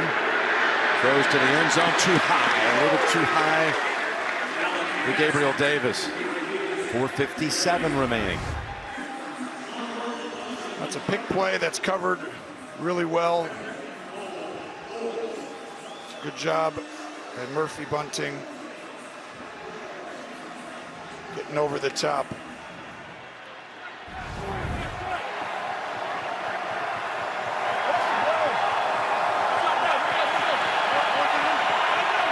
Knox at the top. Just caught a touchdown on the last series. He loves to go to him down here, but looks another way. He's got Davis, and the Bills have another touchdown. Well, here we go again. Pressure off the edge. Got to get the ball out quick. And Davis runs a quick route inside, and the leverage. Watch, he's got inside. It's just reading the field. And all of a sudden, Davis, that's that tight split. When they have a tight split, Jim, and all-out pressure inside, you can't give that up. You got to make them go wide side of the field. Easy throw and catch. What a drive. I think we got a game. Yes, I know we do. And this a crucial extra point to bring it to 3, and it is good. 2 Buffalo touchdowns in 4 minutes and 14 seconds. all of a sudden. And I'm watching the Minnesota-Pittsburgh game on Thursday night. Never felt like it was going to be a game. And then the Steelers mounted a remarkable run at the end and got down to one last play that, well, the pass was absolutely perfect, but the safeties converged and the ball got knocked loose. But they almost stormed back. And then you get this one. Same thing. It never felt like all day you ever felt Tampa Bay was going to have to fight to the end for this one. You're not kidding. But here they are, just up 3. Next week, the NFL and CBS regional action, including the Titans, who pitched a shutout today. Got 4 picks for that defense. Vrabel and company coming off a bye with a win. They'll be at Pittsburgh, and we'll be there too. Plus other regional action, all starting at noon Eastern with the NFL today, next Sunday on CBS. Again, Tampa Bay had a 21-point lead in this game. Brady, all time, in games that he's led by 21 plus, is 106-1. The only time he lost a 21-point lead was in 2011 against Buffalo. Wow. You're just saying what's going to happen? Is that what you just said? Oh. There's no foreshadowing. That's no Romo Stradamus. Just a little history factoid. Here's some headlines from today. The Ravens, Lamar Jackson went out with a sprained ankle. That's what Coach Harbaugh called it after the game. He said, we'll see tomorrow. And they lost to the Browns, who had to have it. The Chiefs crushed the Raiders, starting from the first play of the game on a defensive touchdown. Dallas, they saw Washington storm back, but hold on to win it and widen that lead in the NFC East. And the Titans shut out Jacksonville. This place just got loud. A lot of Bills fans here coming in for this game. And there's a lot of fans knew this was a big one. It's not Bills fans, it's Bills Mafia. Right? Let's go to New York for an update. 14 unanswered to Jim Nance. And thank you, fellas. And if the Bengals win that game, they will be in first in the AFC North because of the head-to-head win already this year against the Ravens. We'll play them again in 2 weeks. Here's a 2nd and 5. Wide open, first down, Evans at the 40. Well, you had signs of life. You've been slowing them down here. Mike Evans, you got to get up. Now you have to play man-to-man. This is where having White would have been huge, right? Just makes them get turned around. 30. Didn't ask for a big one. Jackson's done a good job today, but going against White's a little bit more challenging on slant routes than some others. First down at the 40. Can Brady, I mean, this is the one guy, it's like you get the ball back, it feels like Buffalo, they can't be slowed down right now. Fournette picks up 4. Now the Timeout. Bills do have the 3 timeouts. Yeah, you got to use one here. This is that point. You don't let it go another play. Whenever they hand off, you use it. So you got 3 timeouts. Now down to 2, obviously. This is where Tom Brady, everyone's great little comebacks, he just kind of ends it, right? It's like this drive just takes up 4 minutes. All of a sudden, you get it back with like 14 seconds, you know, down 3 or 6. But the Bills have had success challenging some of these receivers. The problem now is Tampa's seen it. And so now you're going to see the adjustment for them throwing it quicker. You're going to see wide receiver screens. You're going to see the slant to Mike Evans. They'll sprinkle in a run or 2, but they're going to go ahead and win this game. They'll hand it off to the right if they get a great look. Otherwise, the wide receiver screen. It's a 2nd and 6. Brady still has it. They're chasing after him. He lofts it high in the air. It is just a bit too far for Godwin. And now you got 3rd and 6 and only used a few seconds off the clock. 30 to go. This is unbelievable. Tom Brady decides to do this. The offensive lineman, and that ball's just outside the reach. But watch this offensive line right here. Go ahead and play that. They are running that run to the right. Tom Brady just decides, because they have that, it's like an RPO, but this is one of the rare teams who actually fakes it and throws it deep. But that was a handoff that he decided he wanted to take the shot on. A little aggressive there, but here we go. Okay, the Bills take him off the field.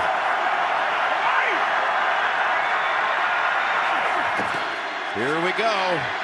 Brady in trouble. Somehow avoids the sack and gets the first down. There is a flag back in the offensive backfield. Are they going to get a hold? This is it right here. Or is it on Brady, someone hitting him in the head? Because they did that too.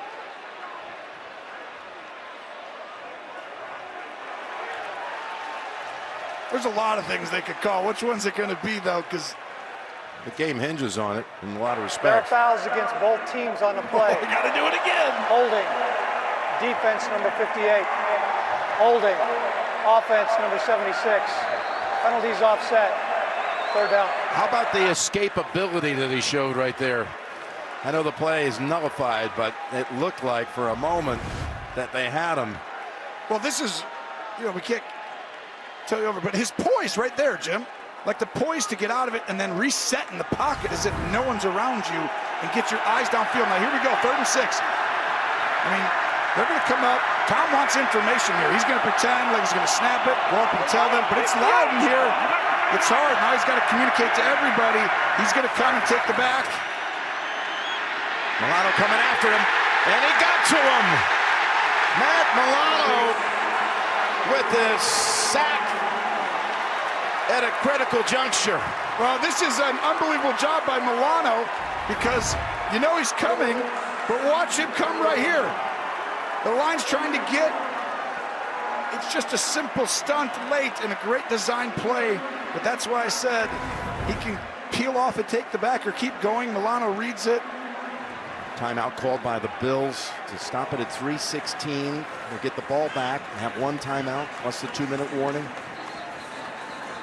And that's a stunt right there. So usually you see 2 D linemen, right? Remember earlier when Shaquille Barrett, they had the defensive end goes inside and the defensive tackle goes outside. Well, you just do it with a linebacker that time and a D lineman, and turns out big play. Pinion. Big hang time here. Comes to the 18. Stevenson secures the football and has 4 Bucks bring him down at the 23. 47-yard boot. 0-4 in 1-score games, and they've had a couple of games where they had the football at the end and could have won it. This is an incredible comeback, right? It's just, this wasn't even possible. 21 down on the road against the Super Bowl champs.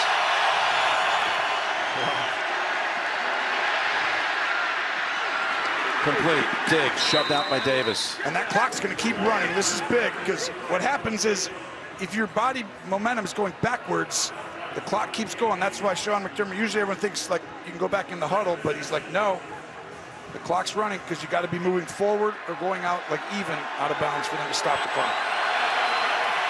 2nd and 6. Took a lot of time to pick up 4 yards. If he comes, just throw it to Beasley right here. Allen going to take off for that first down yardage, and he's got it. And he's got a 100-yard rushing game with it for the 3rd time in his career and the first time in 2 years. Well, he's looking for Beasley right there. Beasley just takes a hair too long on his route. But what the speed of that. I mean, you just see when he gets going, right? I thought he had a bum ankle. Yeah, it's hurting him terribly. 11 carries, 101 yards. Diggs is on the sideline. Saw him shaken up on the last series. Well, they've been bringing him off the edge consistently. If he does, it's tough to block. There's a 1st and 10. Knox unable to get out of the tackle of White. Pick up a 4. It's a good job getting that ball out. Too many times in the first half, try and make a play instead of just getting rid of it. I'd get a ball snapped before this right here. Diggs is back out here. Can they get a snap here real quick? I would. You need this time. Go. Not in time. 1 second too late. 2 minutes. Who would have thought a little over an hour ago that this would be the drama at the end?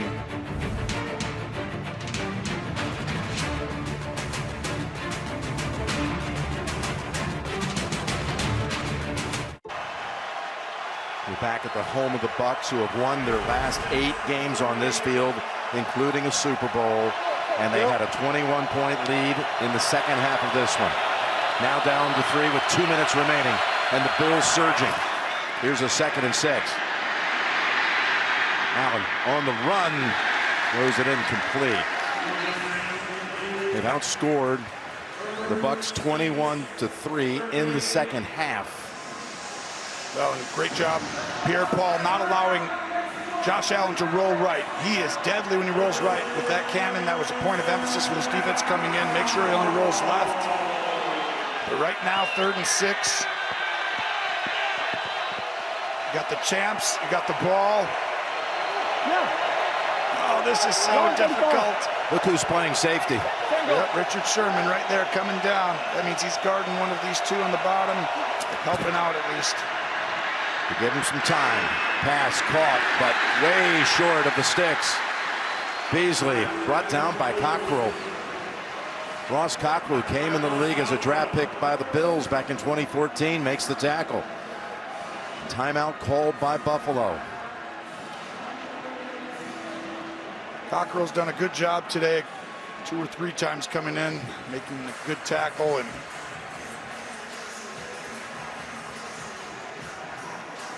Beasley runs an out route there just a little bit late. So what are you going to see out of Buffalo on 4th and 4? Well, the first thing you got to do, I mean, this has nothing to do with, like, you have plenty of time. It's just a field goal.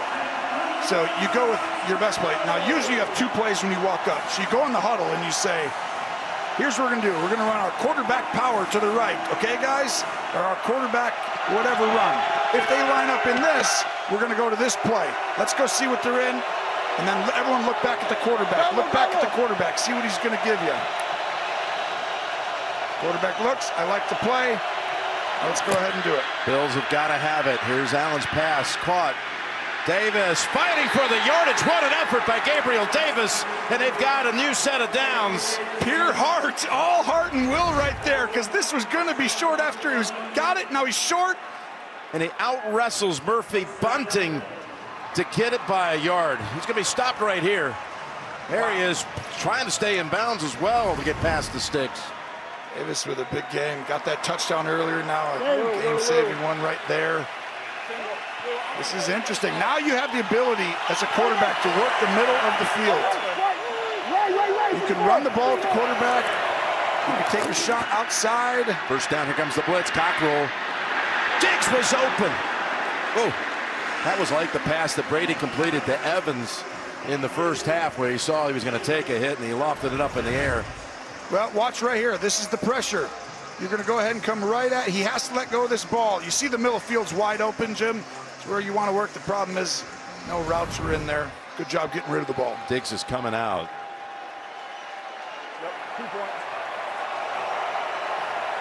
Kumaro comes in.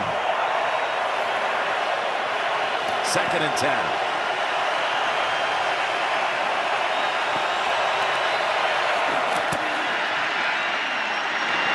Pass is complete down to the 39, and that's Cole Beasley.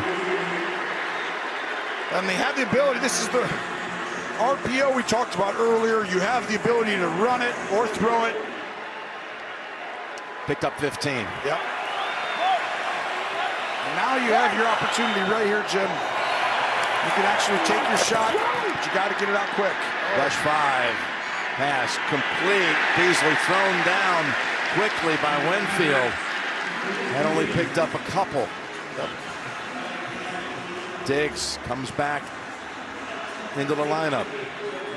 Just sitting out one play. I think we might have gotten a timeout by Tampa. What do you think of that? Well, I think it's because everyone's tired. I mean, you look at their guys on their side. I mean, they just want to make sure that to me, you take the timeout to get him a break right here, and I think it's smart.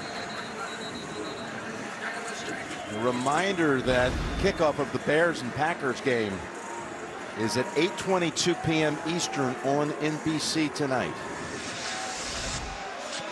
Doesn't feel like there's a tonight. It feels like it's 10 o'clock right here. Got ourselves a game. Wow, I mean, really, as a Bills fan, this is unbelievable. A minute and 4 to go. You have the ball down 3 inside of Tampa's territory. Oh. You're coming off that Monday night game where you had the ball late, trying to drive, trying to beat the Patriots, unable to cash in, get shut down on downs. Now you got a chance to atone for a lot of those miscues. There's Knox, plucks it out of the air, slips through a tackle. He's racing down to the 14. He got away from Richard Sherman. Watch right here. Knox, he's blocking. He's blocking. No! He's not blocking. He's faking blocking. And that's why they get him open. What a play call design. Picks up 24 and out from the 15 with 38 seconds. Over the head of Knox this time. Good job getting the ball out. Josh Allen took another hit. Barrett comes in and hits him. That internal clock is sped up. They're in field goal range. You got to protect. Right now, Josh Allen, no throws that have a chance of being intercepted. No chance of a strip sack, right? I don't want to take a sack and throw it away. That's okay. So basically no sacks, nothing that has a chance of being intercepted. Other than that, you can throw it anywhere on the field. Allen over 300 yards passing, over 100 yards rushing, leading this team on a remarkable comeback. Can they complete it? Here's 2nd and 10.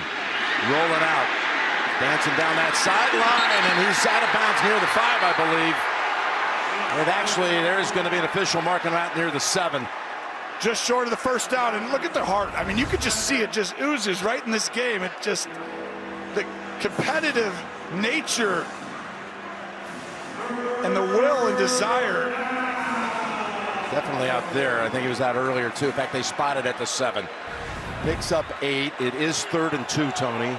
You still could throw this ball inbounds and be short. But the biggest thing is if you got to know if it's first down, right? You could run this, you could throw it. Quarterback power. Watch him looping. To me, it's your best play you got. It's your quarterback.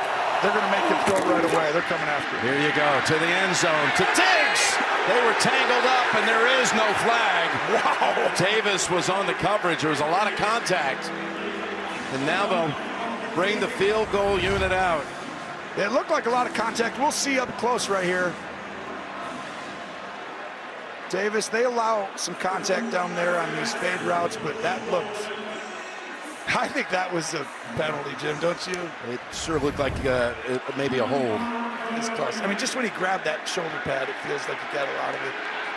And now for the tie from 25 yards, Tyler Bass.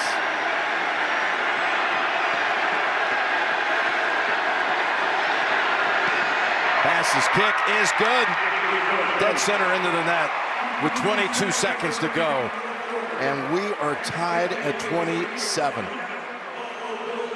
They've made it up all the deficit. Yeah, this was not possible with, I mean, there was 11 minutes to go. Were they down 17 with 11 minutes? They were 27 to 10. Yeah. And then there's that touchdown drive that only took a couple of minutes.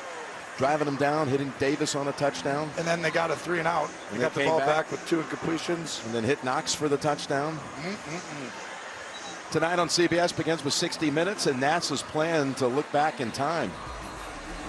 Followed by the CBS original movie A Christmas Proposal, plus NCIS Hawaii tonight on CBS. Now, what do you do on the kickoff here? You got Brady, and the Bills know that Brady has 1 timeout to play with. And there's that incredible stat we mentioned earlier. The only time he's ever lost with a 21-point lead. It's the last time Buffalo beat him. Brady 32-3 all time against the Bills. And the last time Buffalo beat him was that game 10 years ago. Yeah. They're going to squib kick it. What they're going to do. The reason is they want you to return it and take some time. Yeah, that's it. Darden walked down aggressively at the 16. That's why if you're Brady, you go over and tell him if they squib it and you don't get it out by like 15 or 10, just let it roll back in there and down at the end zone. That's 17 unanswered points in the last 8:45. 24-3 at halftime. They've outscored them 24-3 in the second half. Going to down this, move into the 4th. Or move into overtime. That was the 4th. Yep. Overtime it will be. Well, Buffalo's been rolling. I mean, really, the punt, fake punt that didn't get it, they got stopped. And then the other one, they just had 2 short yarders they just didn't go for, which actually turned out to be a great decision by Sean McDermott on the punt to not go for it. I mean, what a comeback.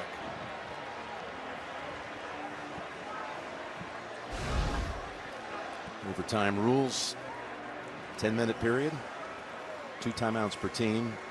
All the reviews come from upstairs. Okay, overtime rules, gentlemen. We're going to play 1 10-minute quarter where both teams are going to have an opportunity to possess the ball unless the team that receives the kickoff scores a touchdown on that drive, or during that drive the defense has a score of their own, either a touchdown or a safety. 4th quarter timing rules, 2 timeouts for each team, no coaches' challenges, all stoppages are upstairs. Same coin, heads, tails, heads, and a tails. Your choice. Tails. Choice is tails. It's tails, Buffalo.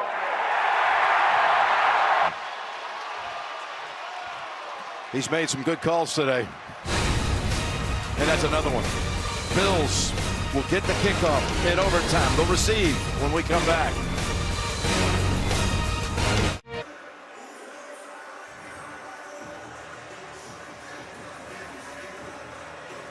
Back in overtime. Jim Nance and Tony Romo, Tracy Wolfson, and our crew on hand here in Tampa, watching a game that suddenly went from what looked like a foregone conclusion to a thriller. Bradley Pinion handles the kickoff chores for the Buccaneers. And again, a rookie is back deep. Stevenson with the return, which he will not have a chance to make a play. His game summary, the Bucs opened it up. They got that touchdown by Fournette. Brady threw this touchdown to Evans. 3rd quarter, Allen from 18 yards out. Their first touchdown. Later comes back. It's Knox. It's Davis. Field goal ties it. 22 seconds to go in regulation. Here we are in overtime. Starting over, nothing else matters. All of a sudden, you got to go ahead and figure out what the defense has been doing all day, and you're going to see Singletary for about 3. To me, you got to stick with what you've been doing if you're Buffalo here in the second half, right? Tampa. How about this? 4th player of all time with 300 and 100 in a game. That's including postseason. Joins Russell Wilson, Cam Newton, Lamar Jackson. Some of these top quarterbacks, you're just never out of a game. You know what I mean? They can just turn it on. When they do, it makes it really difficult on the opposing teams. Pass pulled down by Beasley. They'll have a 3rd down coming up and need about 4. He's really done an excellent job, you know, in that second half, really the whole half, of taking what they're giving him, right? It's like that pressure early, he threw a little check down, like that one right there. You're looking deep, but you're doing it quickly. You're not trying to create the big play every time. That's been the biggest difference.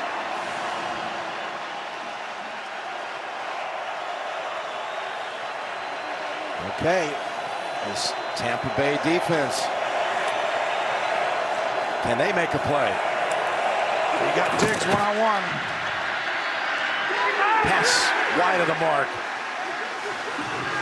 Sideline looking for a flag that does not exist. Well, that should have been a flag. I mean, it looked to me like Davis pulls him when he tries to come out of it. Look at that left hand, 24. Yeah, close. Let's see. Just watching it from up top here, it looked like he grabbed him, but I could see maybe why they don't call that one. Did it affect the play?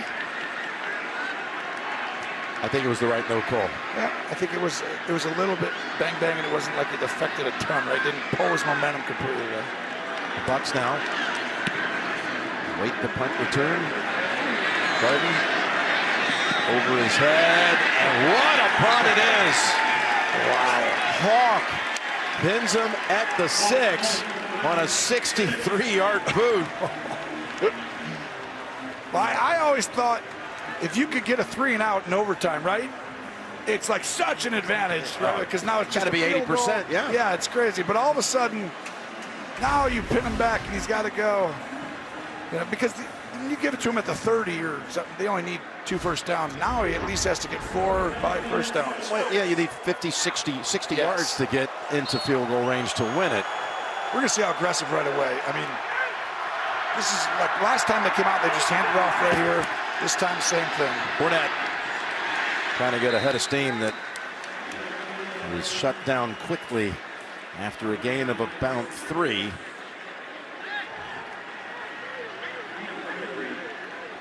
Getting up on the ball, the success they had in the first half. Rare for inside the 10-yard line to do that. But you're keeping the same personnel on the field on defense. 2nd and 7. Hits Godwin, who was stopped about a half-yard short. Edmonds. Here comes a quarterback sneak. If he gets him good, he's like, I don't like that play. Quarterback sneak.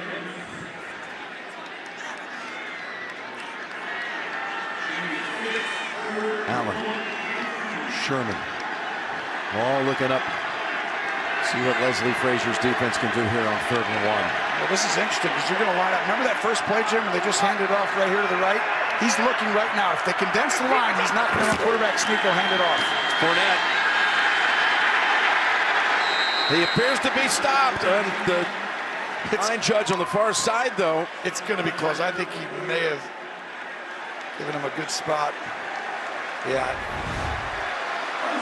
Let's see where this spot is. You have to get barely to that line. Ooh, this is going to go. Oh, yeah. Wow, that was I think he got it. really close. And again, all reviews come from upstairs. And we do have a whistle. It's too big a play not to take a second look. On the field, is it the runner gained the first down? Here's a question for you. I don't actually believe it's that big of a play. You know why? You would go for When was it the on last 4th down. time You would go Tom for it. Brady didn't get a first down on a quarterback sneak? Can you ever remember in any situation I remember one year in the game? One time he had a stretch of 69 consecutive successful first down sneaks. I actually do remember one. 07, the Ravens, when they called timeout, they had Tom Brady stopped on a quarterback sneak, but the coach called timeout, and they had to go out and do it again. And he's got to kind of get right to that hash right there. That's why I think it's a first down. At one little moment where he surged an extra bit. Well, I just don't think you can overturn that by any of that.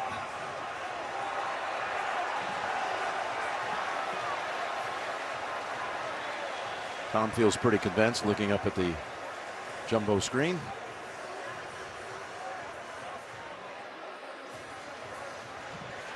Sean McDermott done an excellent job. The adjustments. This is right down the line. No. That's it right there. That's the one where it's really close. Little surge. And you got to remember, he just has to get to the front of that line if you look behind.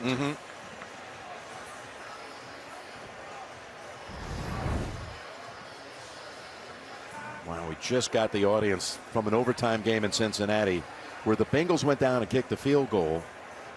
And then the 49ers come back and score a touchdown to win the game in overtime. Ayuk from Garoppolo for the victory, denying the Bengals the chance to take over the division lead in the AFC North. For all of you just joining us, we've seen here a 21-point comeback by Buffalo in the second half. Down 24-3 at halftime. Buffalo is one of the most complete 7-5 teams, I've seen in quite some time, because guess who was 7-5 last year I at was this going to time? say. Tampa After Bay. reviewing the play, the ruling of a first down stands. Last year, Tampa Bay was 7-5 at this point, made a few adjustments. Boom, they go on. It was very difficult. Buffalo has that same kind of ability as we see this play again, because there's very few teams, Jim, that are second in scoring on defense and fifth in scoring on offense. That's complete right there. First down at the 16. Brady going for a deep pass. Never turning around was Wallace, and they flag him for it. Penalty. Haven't been showing his hands. I mean, the biggest thing, I want to see what. Defense number 39. Ball will be placed in spot of the foul. Automatic. First down. So if you watch Wallace, he doesn't really pass interfere. Watch his hands right here. But well, you know what, Tony? It's on because when Wallace is chasing Evans, Evans realizes Wallace doesn't put his hand or his head around. Evans grabs Wallace and brings him to him. To me, that's either nothing or you've got Wallace actually grabbing the defender. Thank you, Gene. And this is going to lose big yardage. Hitting Fournette out of the backfield. Poyer was on it all the way, and they lose 7 yards. So 2nd and 17 coming up. see that team speed? I mean, that's what they do to teams. That's why it's hard. Gronk gets a screen, and Poyer just beats him to the point. Wow, that was huge. Well, now you got a serious shot of it. You know they're not going to hand this ball off. Tom Brady's not giving this one up. Here's Brady from the pocket. Back to Gronk. Slicing through the defense. Stopped about 3 yards short. Well, 24. Johnson with great effort to stop Gronk and possibly get them into a 4th down, because that looked like a for sure 1st down at the end there. 14-yard gain puts Brady over 300 for the game. 6 minutes to go in overtime. 3rd and 3. This is it for me. This is the play of the game. If you want a chance to win Buffalo, it's right here. You got to get it off and try and get them into a situation whether they want to punt or not. But if they get this 1st down, Jim, Tom Brady's going to get him in field goal position. He's the first 300-yard passer against the Bills defense all year. And here he is on 3rd and 3 from the pocket. Connecting. That's Perriman taking it all the way for the win. The first time he had been targeted the entire game. Rashad Perriman. What a play design and the patience of Brady. 5-man rush, and the protection up front was phenomenal, showing off the depth of this offensive unit. Tom Brady with a soft touch pass. Throws it, making his eyes move Edmonds. Edmonds, that's not even his guy. He's a helper. But he couldn't read Tom's eyes and feel it. Watch. Edmonds right in the middle. Tom's looking left. He's just moving Edmonds enough so he could throw the game-winning touchdown pass. And how many touchdowns is that for Tom Brady? Number 700 all time comes on the game winner. Regular and post, 700 it is. Perriman, he had not been a part of the story all game long. Another bitter loss for the Bills. A 94-yard touchdown drive, the final 58 yards. Brady to Perriman for the victory. And Tom Brady Sr., the original, celebrates with his pals who have come out here from San Francisco with him. Unbelievable game, and he just watched. This was a huge playoff picture type of game. Tampa still has an opportunity for the #1 seed, and this is huge because you got to go through Rodgers or Brady or a team that has kind of gone under the radar with only 2 losses, who's very difficult at home. Wow. What a late afternoon window. Some of you saw Garoppolo lead the 49ers to victory, and here his mentor able to pull it out in overtime as well. Bucks over the Bills, 33-27 is the final score. Tonight on CBS begins with 60 Minutes. For Tony Tracy, Gene Steratore, Jim Nance saying so long from Tampa. You've been watching the NFL on CBS.